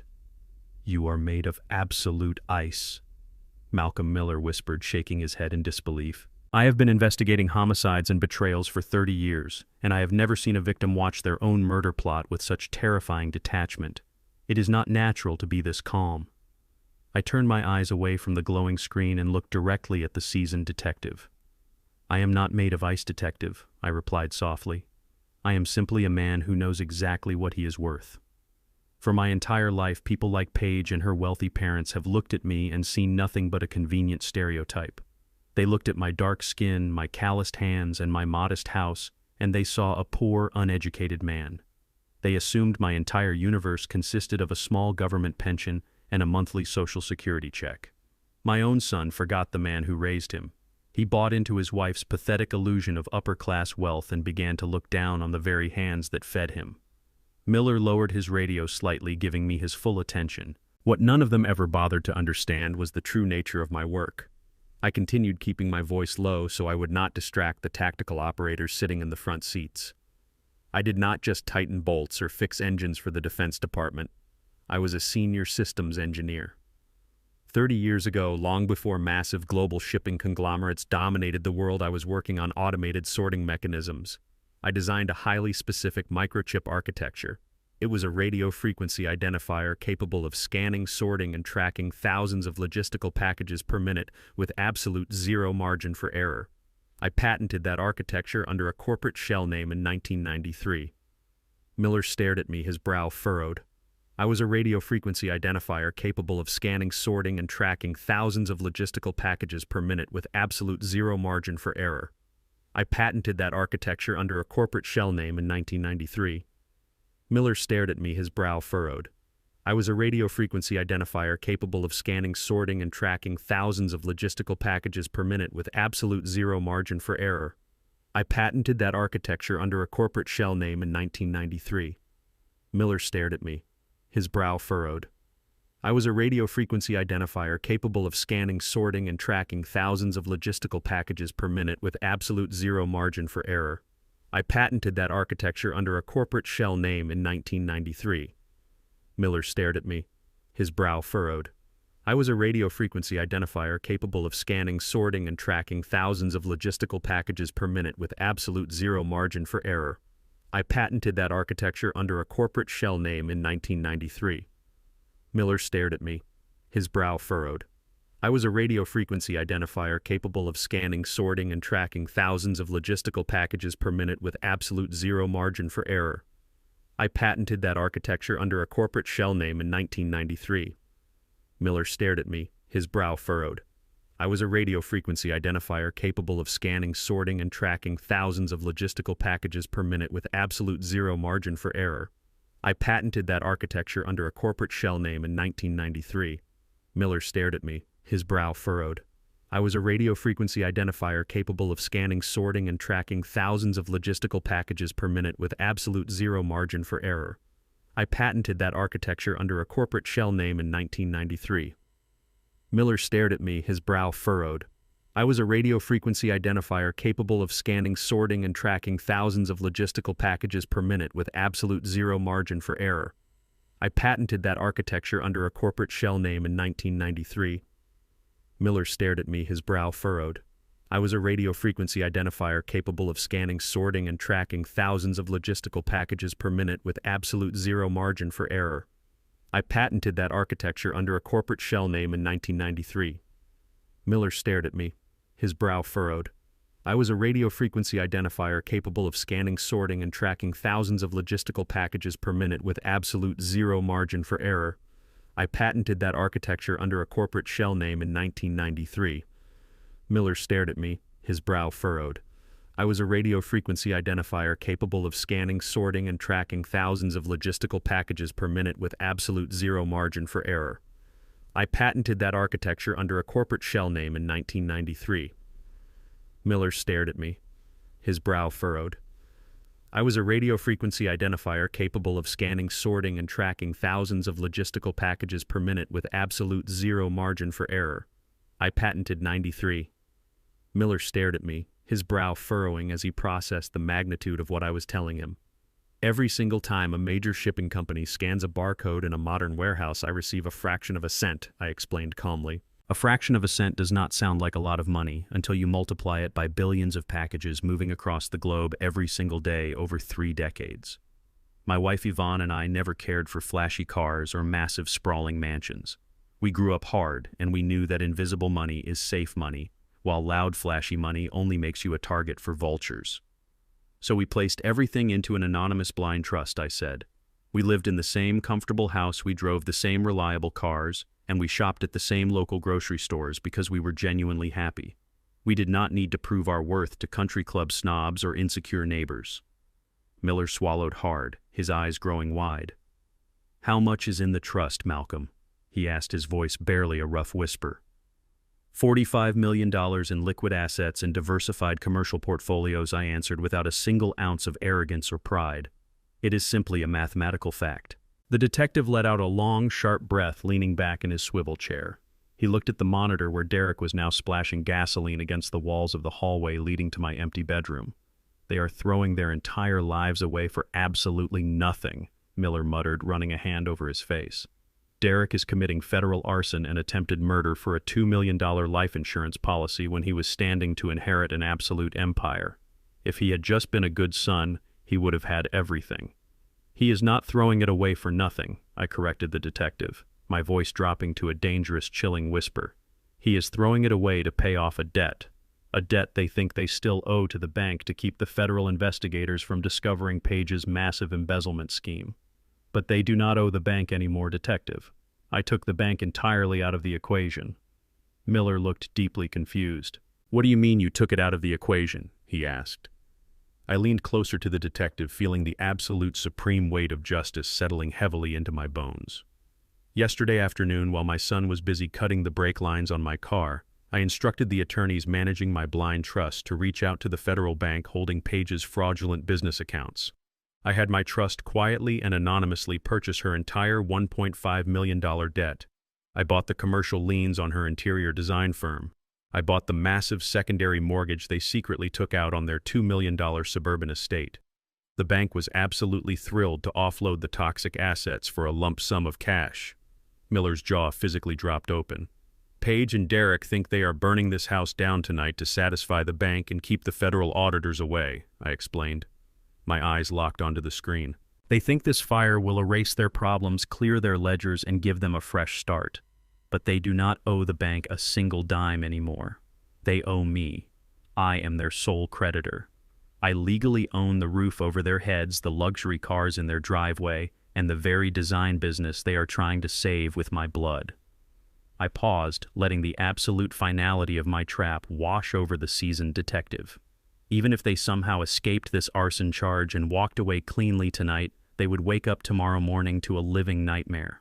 They would find out that the man they just tried to burn alive is the exact same man who holds the absolute legal right to seize every single thing they own and throw them out onto the street. The poetic, terrifying justice of the situation hung heavily in the air of the surveillance van. Miller looked at me with a mixture of absolute awe and genuine fear. "You did not just build a trap, Malcolm," he whispered softly. "You built a completely inescapable labyrinth. You own their past, you own their massive debt, and tonight you are going to own their freedom." I turned my attention back to the glowing monitors. Derek had finished emptying the large red plastic gas can. He tossed the empty container carelessly onto the soaked antique rug. He reached into his dark jacket pocket and pulled out a silver lighter. Paige was standing near the front door, her hand resting firmly on the brass knob, ready to sprint out into the night the exact moment the flames ignited. They were seconds away from striking the match. The smell of raw gasoline was heavy enough to ignite the very oxygen inside my home. I looked at Detective Miller and gave him a single sharp nod. "It is time," I said. "Let them have it." The digital clock on the surveillance monitor clicked to exactly 2:14 in the morning. Inside my quiet home, the air was thick with the toxic fumes of gasoline. My son Derek stood in the center of the living room, his dark silhouette contrasting against the pale moonlight filtering through the curtains. He held a small silver lighter in his right hand. His thumb rested heavily on the spark wheel. Paige was practically vibrating with nervous energy near the front door, her hand gripping the brass knob, ready to flee the moment the flames erupted. They were completely convinced they had orchestrated the perfect crime. They believed that in just a few seconds the fire would consume my home, my body, and all of their massive financial debts. I sat in the dark surveillance van, my eyes locked on the glowing screen. I did not blink. I looked at Detective Miller and gave him a single sharp nod. "It is time," I said, my voice cutting through the heavy silence of the mobile command center like a blade. "Let them have it." Miller did not hesitate for a fraction of a second. He pressed the transmit button on his heavy tactical radio. "Breach, breach, breach," he commanded, his voice echoing with absolute authority. "All units go execute the strike now." What happened next was a masterpiece of overwhelming kinetic violence. For a brief moment, the world outside the van remained perfectly still. The rain continued to fall, and then the entire suburban street erupted into absolute chaos. Massive, high-intensity halogen spotlights mounted on the tactical vehicles positioned around my property suddenly flared to life. They were blindingly bright, cutting through the dark, rainy night like artificial suns. The beams of light blasted directly through the front windows of my house, instantly flooding the living room with a harsh, terrifying white glare. On the surveillance monitors, I watched the shadows completely vanish. Derek physically jumped violently, startled by the sudden explosion of light. He raised his free hand to shield his eyes, completely disoriented. The silver lighter remained in his right hand, his thumb frozen on the wheel. Paige let out a sharp, terrified shriek, backing away from the front door and stumbling over the gasoline-soaked antique rug. Before either of them could even begin to comprehend what was happening, the front door was completely obliterated. A heavily armored tactical officer wielding a solid steel battering ram struck the heavy wooden door with bone-shattering force. The door frame splintered instantly, the deadbolt ripping straight out of the wood.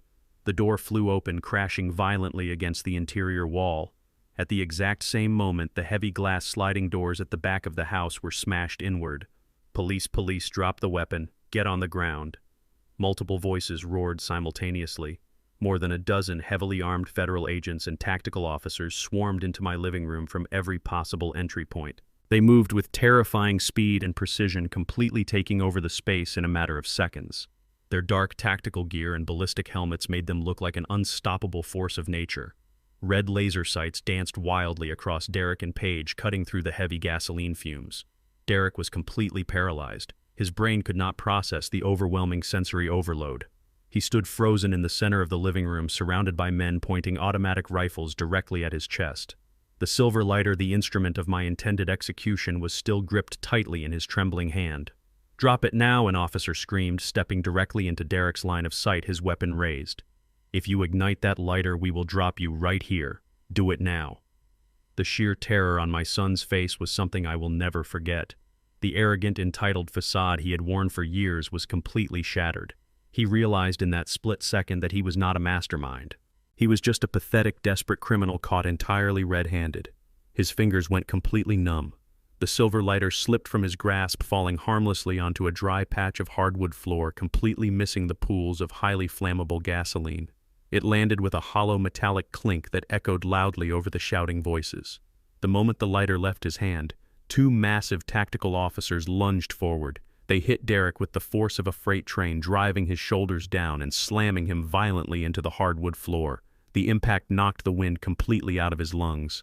He let out a pathetic, choked gasp as the officers pressed their heavy knees into his back, pinning him down. His hands were aggressively wrenched behind him, and the cold, heavy steel of police handcuffs snapped tightly around his wrists. Near the ruined front door, Paige was completely hysterical. She was screaming wildly, thrashing her arms and trying to scramble backward away from the advancing officers. "No, no, this is a mistake," she shrieked, her voice cracking with pure panic. "We live here. This is his father's house. You have the wrong people. Help us." The officers did not listen to her pathetic lies. A female tactical agent grabbed Paige by the shoulders, spinning her around and forcing her face first against the wall. Paige kicked and screamed, her expensive designer shoes slipping on the gasoline-soaked floor. "Stop fighting or you will be charged with resisting arrest," the agent ordered, her voice completely devoid of any sympathy. Paige was forcefully dragged down to her knees, her wrists pulled tightly behind her back. The sharp click of the handcuffs securing her arms was the sweetest sound I had heard all night. Her perfectly styled blonde hair fell across her tear-stained face. She looked absolutely pathetic, stripped of her country club arrogance and reduced to a crying, trembling mess on the floor of the house she had just tried to burn down. Inside the surveillance van, Detective Miller let out a long, heavy exhale, releasing the tension that had been building in his chest for the last hour. "Target secured," he said into his radio, his voice returning to a calm, professional tone. "Suspects are in custody. Secure the perimeter and get a hazardous materials team in there to clean up the accelerant." Miller turned his chair to face me. He looked at me with a profound sense of respect. "It is done, Malcolm," he said quietly. "They are in cuffs." The trap worked perfectly. I kept my eyes fixed on the glowing monitor. I watched as the officers hauled my son up from the floor. His face was pale, his eyes wide with absolute sheer terror. He looked wildly around the room as if searching for a way out, searching for an explanation. He looked directly at the spot on the bed where I had arranged the pillows and coats to look like a sleeping body. I could almost see the realization slowly creeping into his mind. He realized the bed was empty. He realized the old man was not there. "Bring them out," I told Miller, my voice steady and cold. "I want to see them walk out of my house in chains." Miller nodded and gave the order over the radio. A moment later, I watched on the exterior camera feeds as the front door of my house swung open. The blinding halogen spotlights illuminated the rain-soaked driveway. 2 tactical officers marched Derek out of the house first. His head was hanging low, his shoulders completely slumped in defeat. The heavy rain immediately soaked his dark clothing. He looked like a drowned rat, completely stripped of his dignity and his pride. Paige followed shortly after, flanked by 2 more agents. She was openly weeping, sobbing uncontrollably as the flashing red and blue lights of the police cruisers painted her face in harsh neon colors. She tried to hide her face from the flashing cameras of the police technicians documenting the scene, but the officers held her firmly, marching her directly toward the waiting transport vehicles. I sat in the warm, dry van and watched them get shoved into the back of 2 separate police cruisers. The heavy doors slammed shut, trapping them inside the metal cages they had built for themselves. They had arrived at my house thinking they were the ultimate predators. They thought they were going to erase me from the earth and walk away with $2 million to save their fraudulent empire. Instead, they were leaving in handcuffs, facing decades in a federal penitentiary for attempted murder and arson. But I knew the game was not entirely over. Paige came from a family of wealthy, highly connected manipulators. I knew her parents would not simply let their daughter rot in a holding cell without a fight. They would use every single dirty trick, every borrowed dollar, and every favor they had to get her out on bail. They would try to spin a narrative of a tragic misunderstanding. They would try to play the victims one last time. I turned away from the monitors and looked at Detective Miller. "Let them process the arrest," I said, smoothly adjusting the cuffs of my tailored suit. "Let them call their expensive lawyers. Let them think they still have a fighting chance to beat this. Because when they finally step out of that jail cell believing they have survived the worst of the storm, I am going to be waiting to unleash the absolute hurricane. If you want to understand the true depth of human arrogance, you only need to look at people who have always bought their way out of consequences." When the heavy steel doors of the county jail slammed shut behind my son and his wife, I genuinely believed the reality of their situation would finally break them.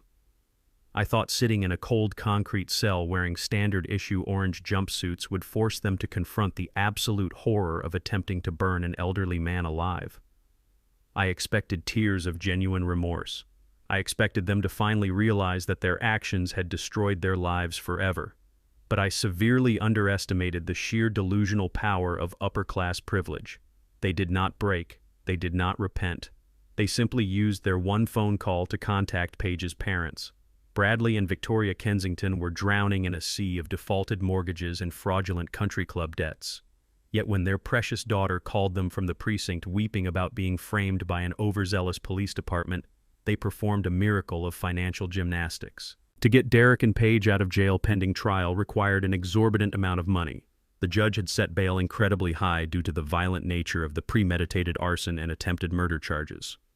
But Bradley and Victoria were desperate to protect their family image. They leveraged the absolute last drop of equity in their sprawling estate. They drained their remaining retirement accounts, pawned Victoria's heavy gold jewelry, and pledged their massive home as collateral to a high-interest bail bondsman to secure their release. They were completely unaware of the absolute cosmic irony of their actions.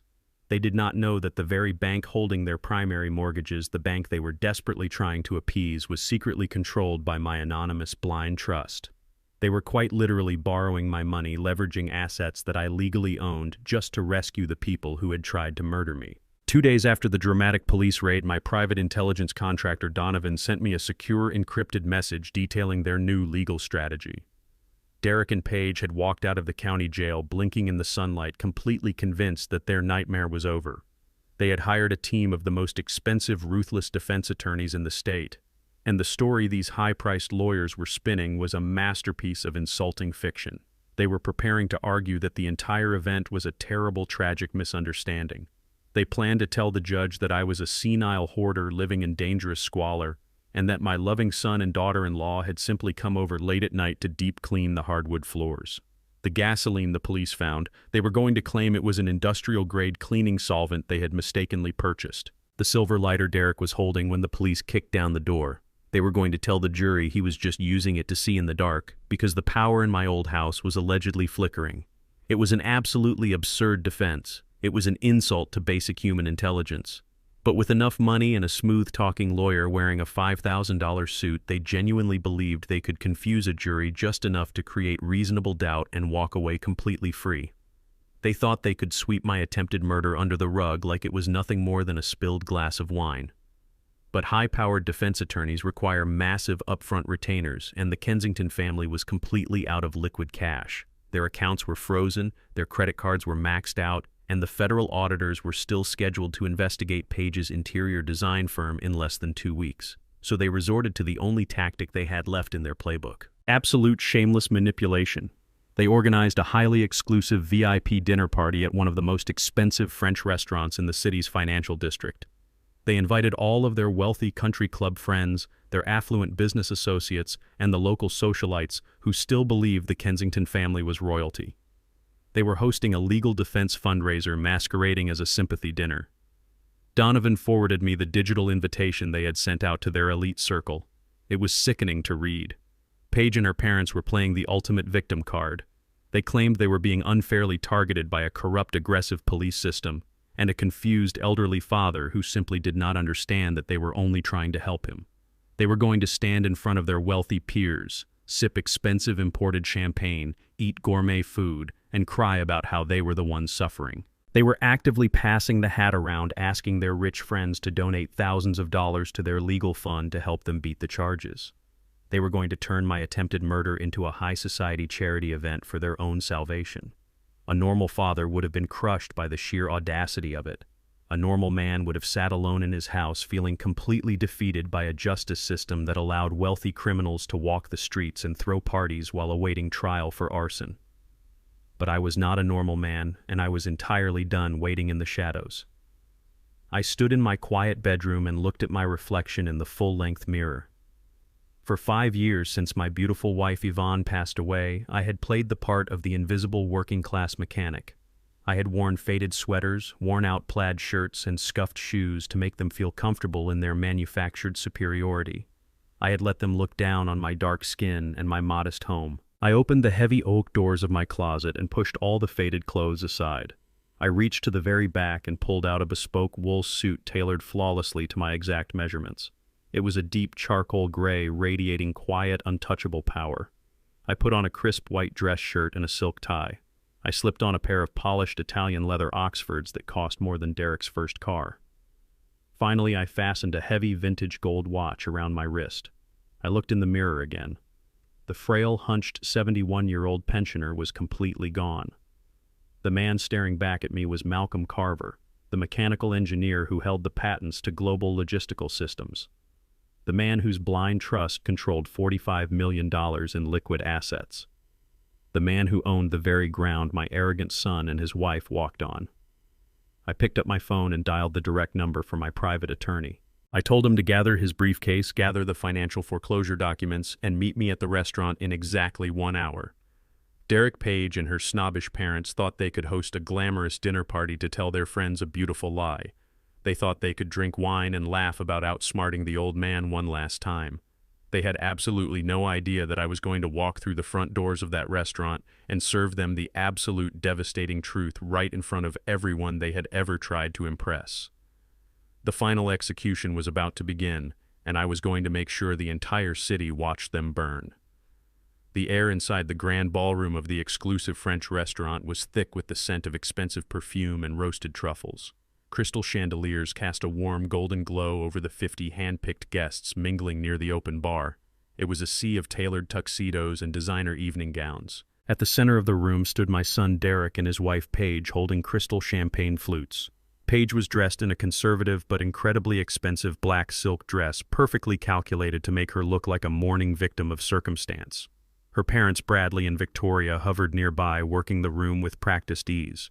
They were smiling warmly, patting the shoulders of wealthy investors and local socialites, weaving a beautiful, tragic narrative. They told everyone that the police had overreacted. They whispered that I was suffering from severe dementia and that Derek was simply trying to clean my house when a terrible misunderstanding occurred. They were passing around sleek, leather-bound donation books, quietly asking their rich friends to contribute $20,000 or $30,000 to their emergency legal defense fund. And the guests were actually signing the checks. The sheer audacity of it all was breathtaking. They were literally funding their legal defense for my attempted murder using the sympathy of their country club friends. They thought they could buy their way out of a federal prison sentence by playing the victims. I stepped out of my black town car and tipped the driver. The heavy brass doors of the restaurant loomed before me. For years I had walked into places like this through the service entrance, fixing their ventilation systems or repairing their industrial ovens.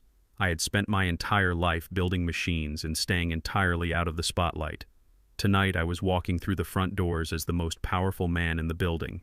I pushed the heavy brass handles and stepped into the grand foyer. The maitre d' immediately stepped forward to intercept me, perhaps thinking I was lost. But then he looked at my posture. He looked at the bespoke charcoal wool suit tailored perfectly to my broad shoulders. He saw the vintage gold watch gleaming on my wrist and the absolute cold authority radiating from my dark eyes. He took a step back and bowed his head respectfully, allowing me to pass without a single question. I walked slowly into the main dining room. My leather Oxfords were completely silent on the plush carpet. The soft jazz playing through the ceiling speakers masked my approach for only a few seconds. A wealthy real estate developer near the entrance noticed me first. He stopped talking, his jaw dropping slightly as he took in my presence. The silence began to spread like a ripple across a still pond. One by one, the elite guests turned to look at the uninvited guest. They had been told I was a senile hoarder. They were completely unprepared for the reality standing before them. Derek was in the middle of a fake, tearful speech to a local politician when he finally noticed the sudden quiet in the room. He turned his head, and his eyes locked directly onto mine. The crystal champagne flute slipped right through his fingers. It hit the marble floor, shattering into 100 pieces. The sharp sound echoed through the silent ballroom like a gunshot. Paige whipped her head around, and the color instantly drained from her perfectly contoured face. She looked as if she had just seen a ghost walk out of a grave she had personally dug. I did not look like the frail old mechanic who wore faded sweaters and let her insult him in his own home. I stood tall, my shoulders squared, projecting the aura of a man who could buy and sell every single person in that room without checking his bank balance. Bradley Kensington noticed the panic on his daughter's face and followed her gaze. His face turned a deep shade of angry red. He puffed out his chest and marched toward me, ready to throw me out and protect his precious high society fundraiser. "What do you think you are doing here?" Malcolm Bradley hissed, keeping his voice low to avoid a scene. "You are not welcome here. Get out before I call the police and have you arrested for trespassing." I did not even break my stride. I looked right through Bradley as if he were nothing more than a pane of dirty glass. I kept walking, forcing him to step aside or be physically pushed out of my way. He stumbled back, his false courage entirely evaporating under my cold, emotionless stare. I walked straight past my trembling son and his hyperventilating wife. I made my way to the small elevated podium near the grand piano where the restaurant audio technician had set up the sound system for the evening's speeches. The technician looked at me, completely intimidated by my demeanor, and simply backed away from the mixing board. I reached into the breast pocket of my suit jacket and pulled out my smartphone. I picked up the auxiliary cable resting on the podium and plugged it directly into my device. The soft jazz music playing overhead abruptly cut off.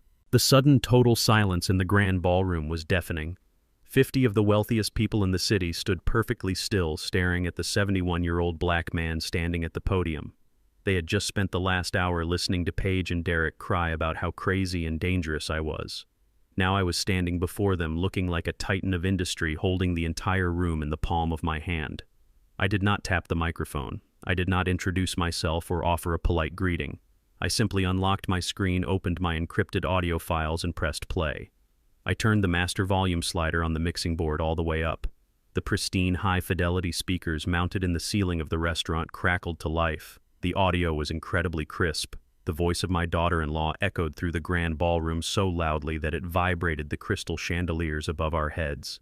"We do not need to shoot him," Paige recorded voice hissed, dripping with venom. "We are going to burn the house down tonight." A collective gasp swept through the crowd of wealthy guests. Several women covered their mouths in absolute horror. The politicians and investors who had just written massive checks for their legal funds stared at Paige with eyes wide open in sheer disbelief. Paige clamped her hands over her ears, squeezing her eyes shut as if that could stop the truth from escaping into the room. But the recording continued without mercy, exposing every single dark corner of their criminal minds. "Burn the house down," Derek recorded voice echoed through the speakers. "Yes," Paige recorded voice confirmed. "We go in at 2 in the morning. We take a canister of gasoline from your garage. We pour it in his living room and around the kitchen. We light a match and we walk away." The guests were completely paralyzed. The horrifying reality of the situation washed over the room like a tidal wave. They were hearing cold, calculated, premeditated murder being plotted by the very people they were currently drinking champagne with. Victoria Kensington dropped her designer handbag, spilling her belongings across the floor, completely unable to process the evil coming from her own daughter's mouth. "The fire investigators will find the open stove," Paige recorded. Voice continued echoing relentlessly over the sound system. "They already know he is senile. They will rule it a tragic accident. The house burns, he dies, the life insurance pays out double for an accidental death, and we are saved." Then came the final agonizing piece of audio. "Okay," Derek recorded voice whispered through the speakers, sounding completely broken, but entirely willing. "I will get the gasoline ready." I pressed the pause button on my phone. The echo of my son's betrayal faded away, leaving a silence so heavy it felt like it could crush the breath right out of your lungs. I slowly unplugged my phone from the sound system and placed it back into my suit pocket. I stepped down from the podium and turned to face the crowd. The high society elite who had been ready to fund my murderers were staring at Derek and Paige with absolute undeniable disgust. People were physically backing away from them, leaving my son and his wife standing completely alone in the center of the ballroom. The illusion was completely shattered. There was no tragic misunderstanding. There was no confused old man. There was only raw, undeniable evil caught on tape for the entire world to hear. I looked at Paige, whose knees were trembling so violently she could barely stand upright. I looked at Derek, who was staring at the marble floor, completely destroyed by the weight of his own recorded words. They thought they could lie their way out of a federal indictment using the sympathy of their rich friends. They had absolutely no idea that I had just turned their glamorous fundraiser into a public execution. The absolute silence in the grand ballroom was heavy enough to crush bone. The echoing audio of my son and his wife calmly planning to burn me alive had completely paralyzed the 50 wealthy guests standing around us.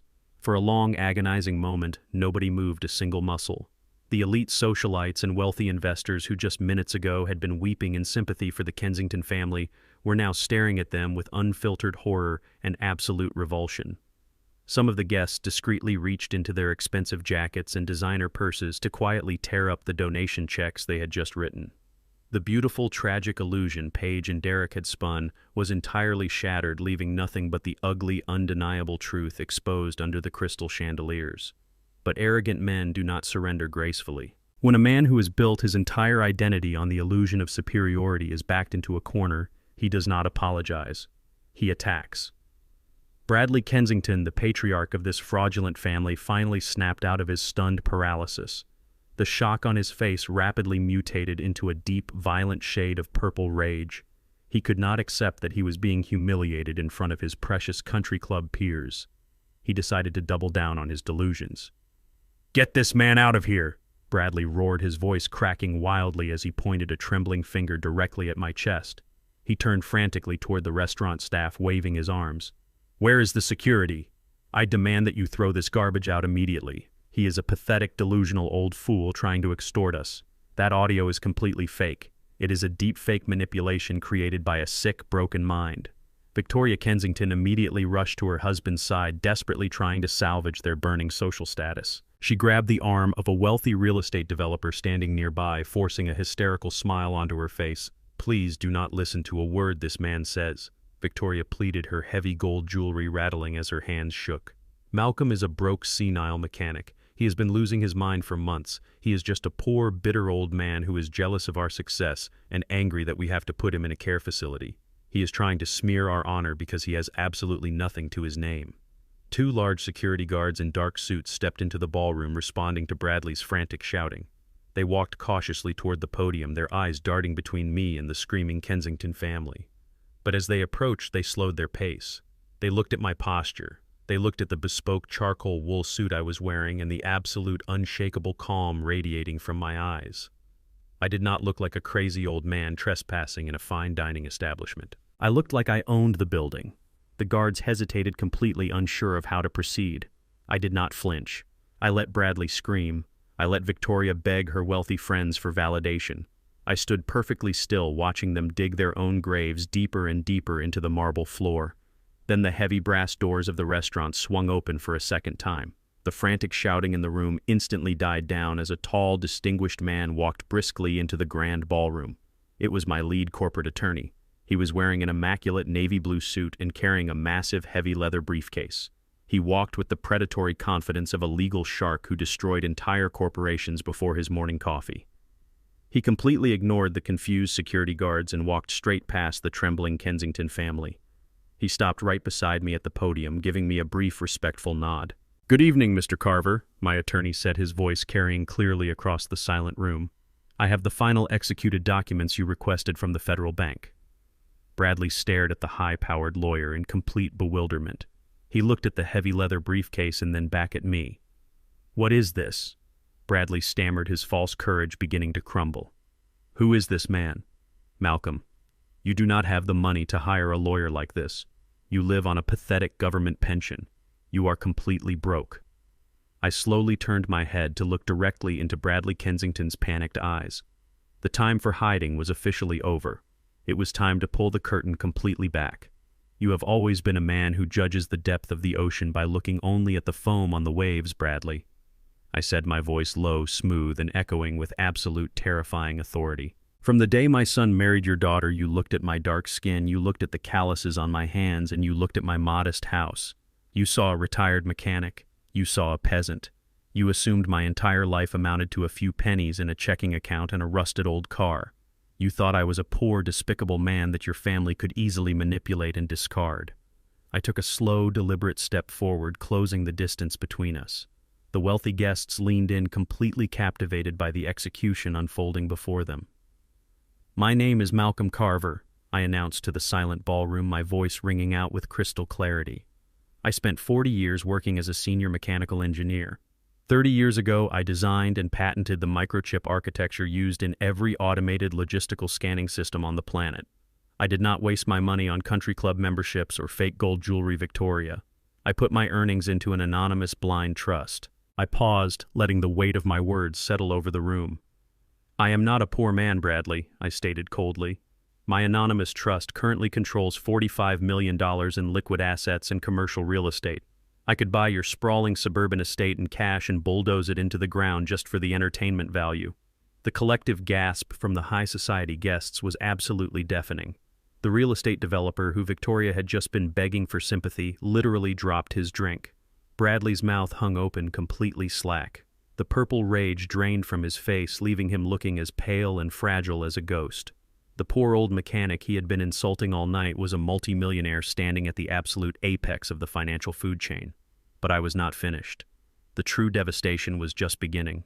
I turned my gaze away from the broken parents and looked directly at my daughter-in-law. Paige was leaning against a dining table, hyperventilating, her eyes wide with sheer, unadulterated terror. "You thought you were so incredibly clever, Paige," I whispered, my voice slicing through her like a scalpel. "You thought you could steal $1.5 million from your own interior design clients to fund your luxury vacations. You thought you could embezzle trust funds and cover it up by murdering me for my life insurance before the federal auditors arrived next week." Several of Paige's wealthy clients were standing right there in the ballroom. Hearing that their renovation money had been stolen sent a shockwave of angry murmurs through the crowd. My attorney stepped forward and placed his heavy leather briefcase on the nearest table. He unlatched it with 2 loud, sharp clicks. He pulled out a massive stack of legal contracts bound in thick red folders and slammed them down onto the white tablecloth.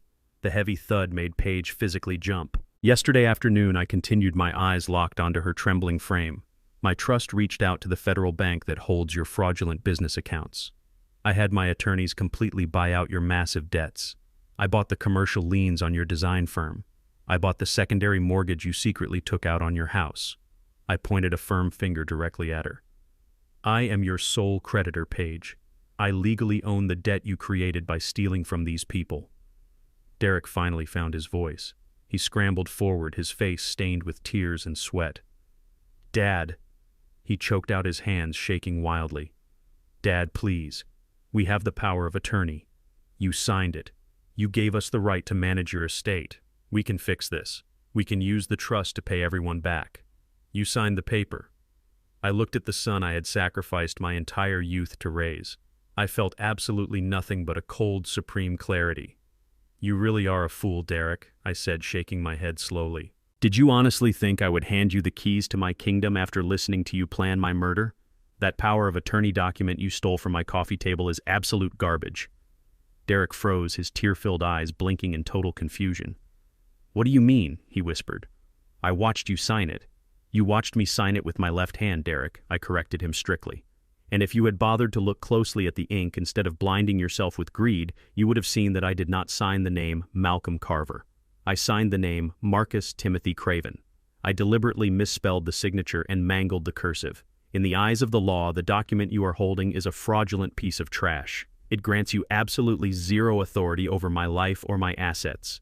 Paige let out a loud, agonizing wail, covering her face with her hands as her entire world collapsed into dust. The safety net she thought she had secured was completely imaginary. My attorney slid a single crisp white document out from the red folder and pushed it across the table toward the weeping couple. That fake document is worthless, I declared, my voice dropping to a final chilling register. But the federal asset freeze and immediate foreclosure order sitting on this table is completely real. As your primary creditor, I triggered the default clause this morning. Your business is seized. Your bank accounts are entirely frozen. The county sheriff has already changed the locks on your $2 million estate. You do not have a house. You do not have a car. You do not have a single dollar to your name. I looked at the entire Kensington family standing broken and ruined in the center of the grand ballroom.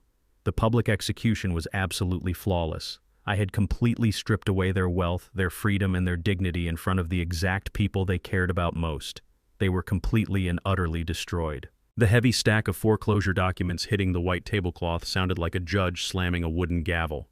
The final verdict had been delivered and the execution was officially underway. Paige stared at the crisp legal papers as if they were venomous snakes ready to strike. For a moment she simply could not breathe. Her chest heaved violently, but no air entered her lungs. And then the absolute crushing reality of her complete financial and social annihilation finally shattered her mind. Paige let out a visceral, guttural scream that tore through the elegant atmosphere of the grand ballroom. It was a sound of pure, unadulterated terror. Her legs completely gave out beneath her. She collapsed heavily onto the polished marble floor. As she fell, her hands blindly grabbed the edge of the pristine white tablecloth. She dragged it down with her, sending a cascade of expensive crystal wine glasses, heavy silver cutlery, and porcelain plates crashing to the floor. The shattering of glass echoed loudly, but it could not drown out her agonizing wails. She writhed among the broken crystal, her expensive black silk evening gown completely ruined, her perfectly styled hair falling wildly across her tear-streaked face. The 50 wealthy guests, the elite socialites who had been sipping champagne just moments before, took several large steps backward. They looked at Paige not with pity, but with absolute profound disgust. She was no longer a victim. She was a convicted embezzler, a failed murderer, and a completely bankrupt fraud. In their world, poverty and criminality were highly contagious diseases, and they wanted absolutely nothing to do with her. They turned their backs on the woman who had just been begging for their money. Bradley and Victoria Kensington watched their daughter writhing on the floor in absolute horror. But instead of rushing to comfort her, they did exactly what cowards always do when the ship begins to sink. They desperately tried to save themselves. Bradley puffed out his chest, sweating profusely, wiping his forehead with a trembling hand. He looked at me, his eyes wide with sheer panic, trying to build one last pathetic wall of defense. "Listen to me," Malcolm Bradley stammered, his voice completely stripped of its usual arrogant boom. "What Paige and Derek did is their own business. Victoria and I had absolutely nothing to do with this embezzlement or the arson plot. We are completely innocent. We thought you were actually sick. You cannot drag our good name and our family legacy into this mess. We are entirely separate from their crimes. We are good people, Malcolm." I slowly turned my gaze away from Paige and looked directly into Bradley's terrified eyes. I let a cold, dark smile touch the corners of my mouth. "Your good name, Bradley," I repeated, my voice echoing clearly over the sound of Paige's sobbing. "That is a very interesting choice of words. Because a good name is only valuable if it is backed by actual collateral, and we both know that your collateral is completely gone." Victoria let out a sharp gasp, clutching her throat, her heavy gold necklaces rattling violently. Bradley froze, his eyes darting frantically. "What are you talking about?" He choked out, his hands shaking at his sides. "You see, Bradley," I continued, stepping smoothly around the broken glass on the floor. "2 days ago, when your daughter and my son were sitting in a cold concrete holding cell facing federal arson charges, you needed to bail them out. The judge set the bond incredibly high due to the violent nature of their crimes. But you did not have the liquid cash, did you? Your country club memberships are 6 months past due. Your credit cards are completely maxed out. You are drowning in the exact same fake lifestyle that drove your daughter to steal." I watched the blood completely drain from Bradley's face. He knew exactly where I was going, and he was entirely powerless to stop it. "So you went to a high-interest bail bondsman and a private lending firm," I explained to the silent, captivated ballroom. "You signed a massive surety bond to secure their release pending trial, and to guarantee that bond you pledged the deed to your own sprawling estate as collateral. You put your entire life on the line to rescue 2 people who tried to burn an old man alive." I leaned forward just slightly, making sure my words pierced straight through his heart. "And as I just explained to your daughter, my anonymous trust bought up every single toxic asset connected to this entire fraudulent family." I whispered, my voice carrying a lethal calm. "I bought Paige's commercial debt. I bought Derek's mortgage. And yesterday afternoon, my attorneys purchased the lien on your estate, Bradley. You used your house to guarantee a loan that is now entirely owned by me." Bradley let out a strangled, agonizing sound, clutching his chest as if his heart were physically breaking. His knees buckled and he stumbled backward into a dining chair. Victoria collapsed right beside him, burying her face in her hands and weeping uncontrollably. Their entire glamorous empire, their decades of snobbery and manufactured superiority completely vaporized in an instant. They had literally signed their own home over to the exact same man they had spent years insulting and belittling. I turned my attention back to Paige. She was kneeling among the ruined dinnerware, rocking back and forth, crying hysterically.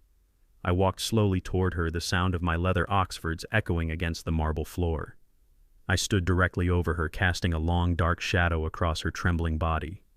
I looked down at the woman who had smiled sweetly while handing me a pill filled with lethal synthetic poison. I looked at the woman who had poured gasoline across my living room floor, eager to listen to me burn.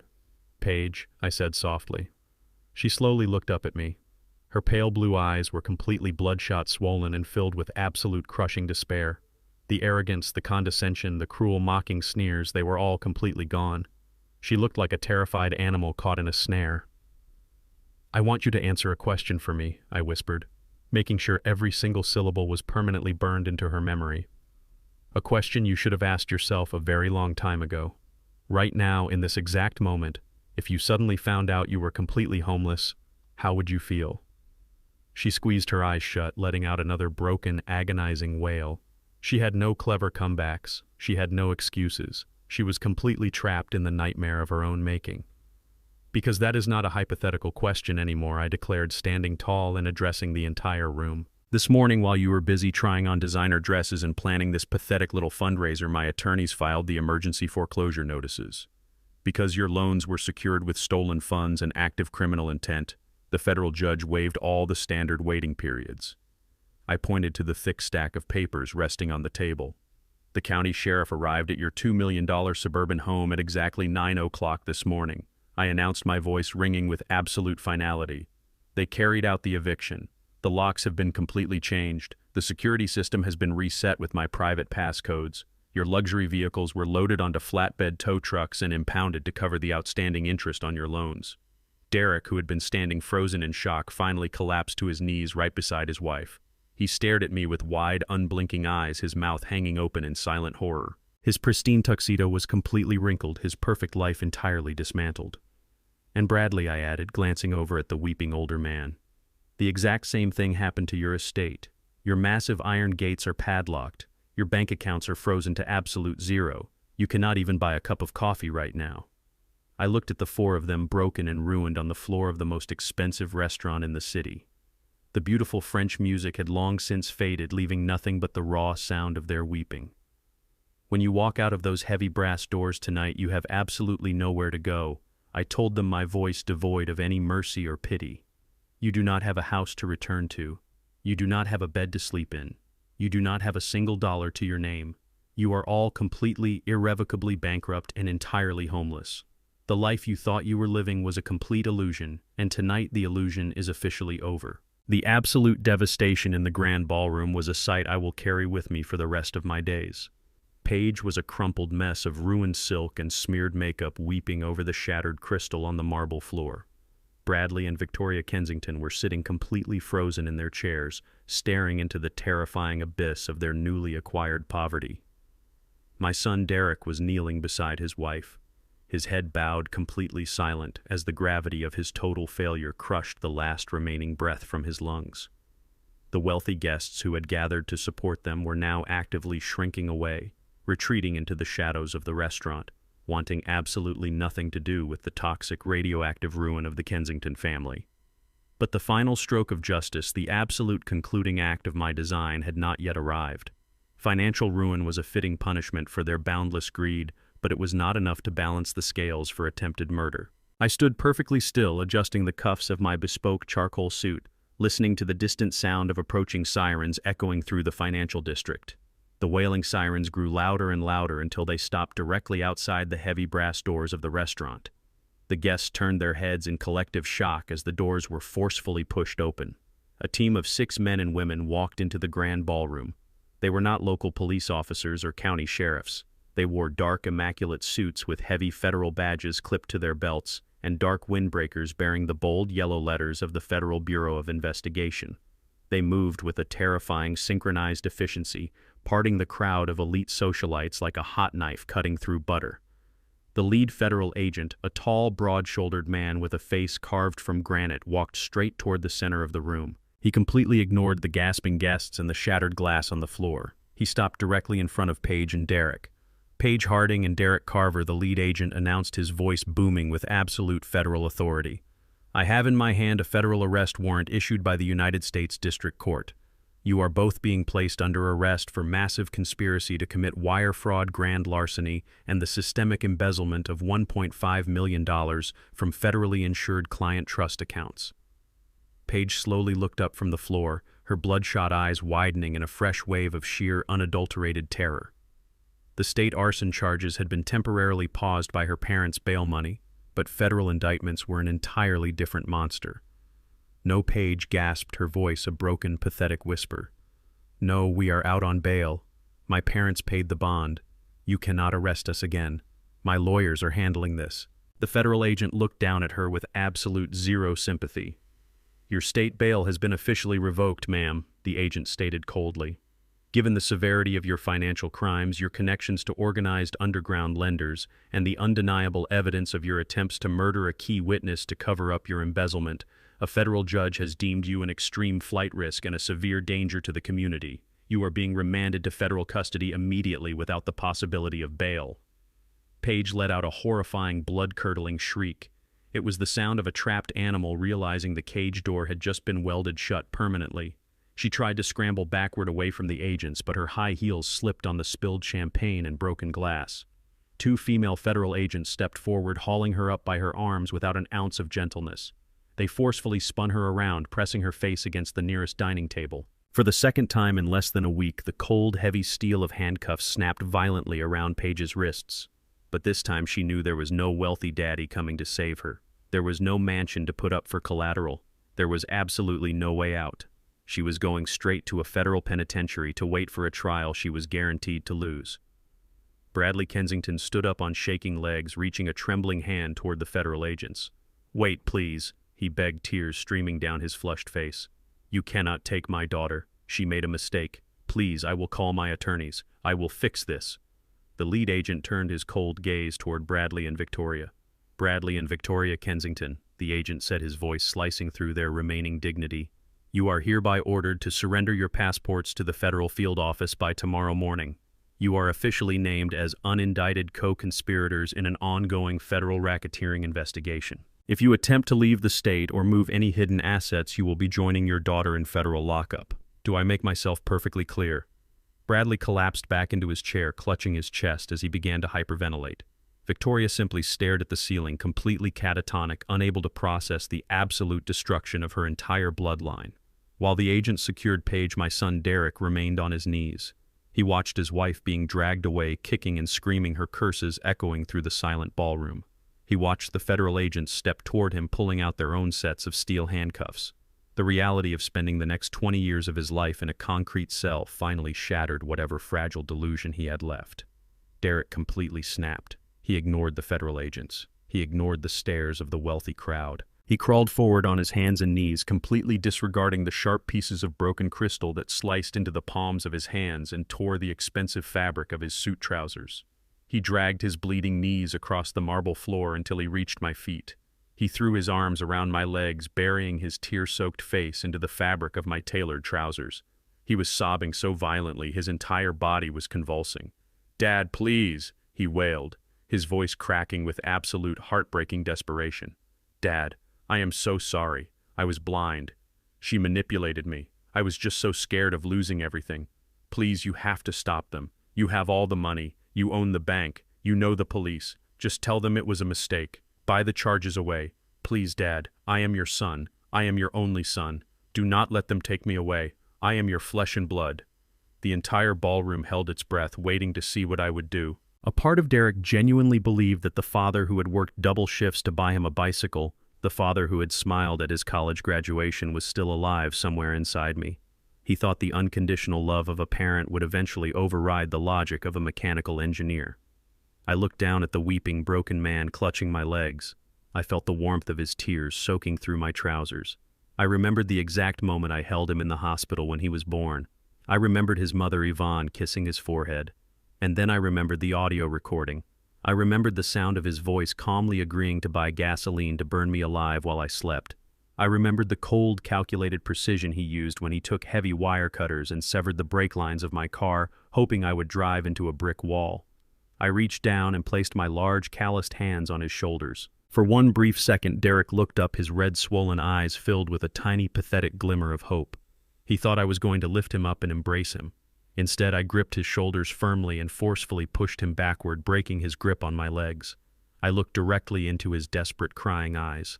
My expression was carved from solid ice, entirely devoid of any warmth, any pity, or any fatherly love.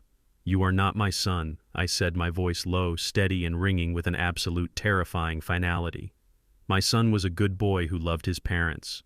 My son died the exact same day he stood in a dark hallway and coldly agreed to burn his own father alive for a paycheck. You are just the stranger who is going to wear his face in a federal prison cell. Derek let out a choked, agonizing gasp as if I had just driven a physical blade straight through his heart. The last remaining light of hope completely vanished from his eyes, replaced by the dark, crushing void of his inescapable reality. I took a step back, turning my body away from him. I nodded to the federal agents. The agents moved in instantly.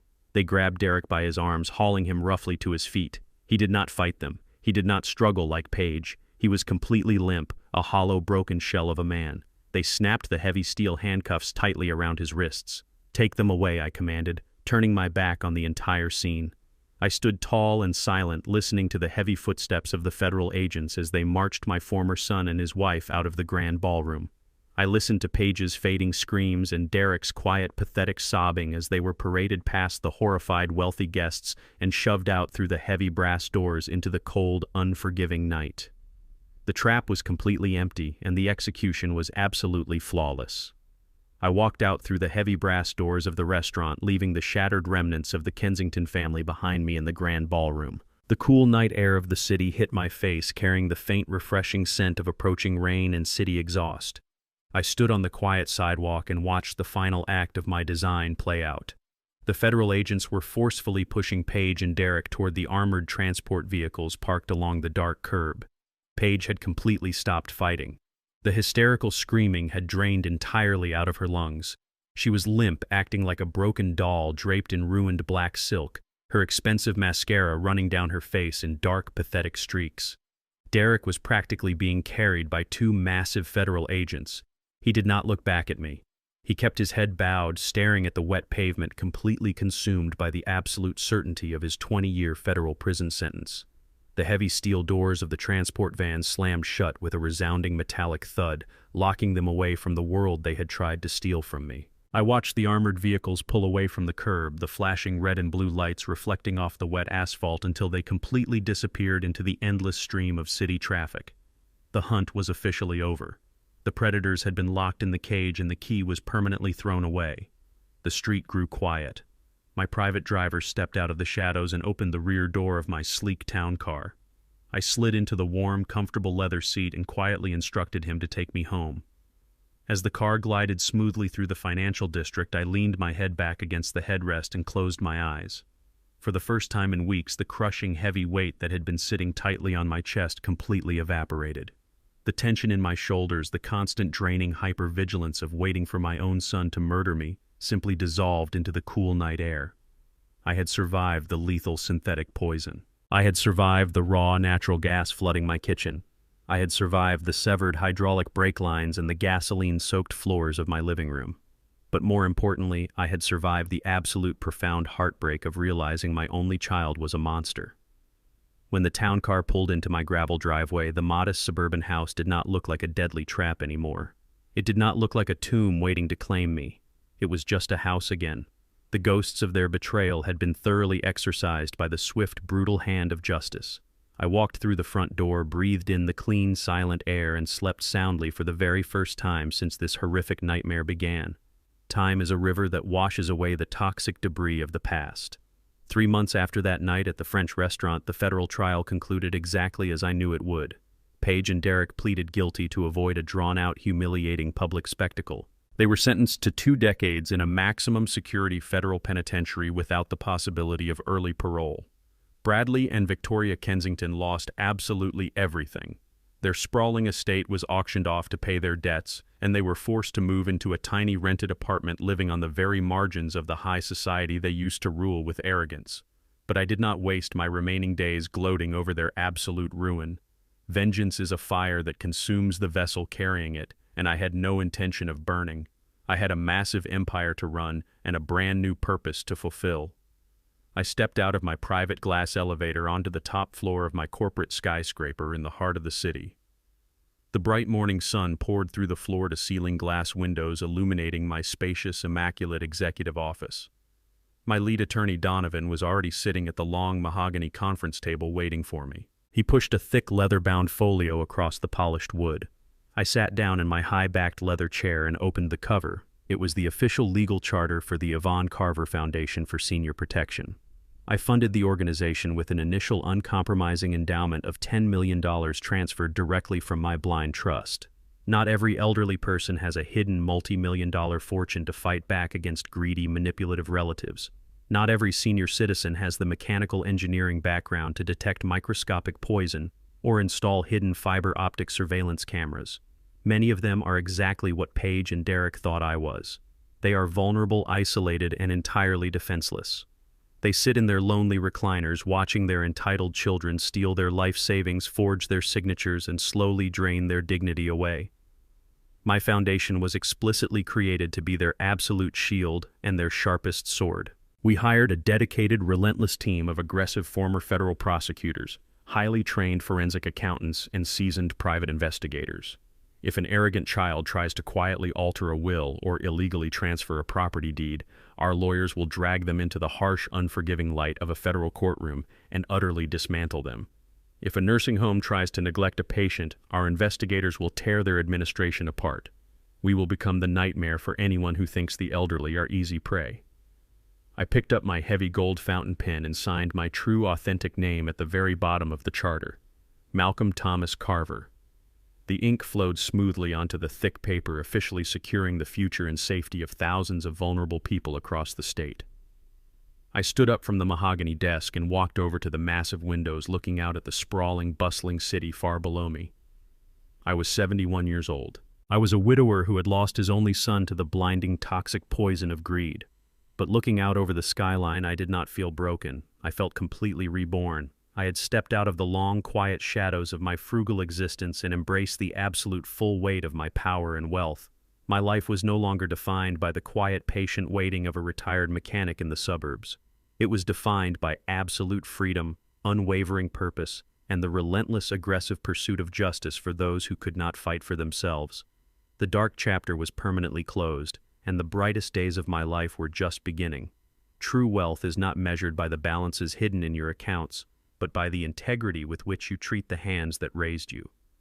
Greed is a blinding poison. It convinces fools that a parent's quiet patience is a sign of weakness. My family thought they were hunting a helpless old man, never realizing that the deepest roots build the strongest traps. When you try to bury someone out of selfishness, you only dig your own grave. Respect the elderly, for their silent observation sees far more than you think. In the end, betrayal always carries a price tag you can never afford to pay. If this story of absolute justice resonated with you, please drop a comment below and tell me exactly how you would have handled this unforgivable betrayal. Hit the like button and subscribe to the channel for more powerful stories, and I will see you in the next video.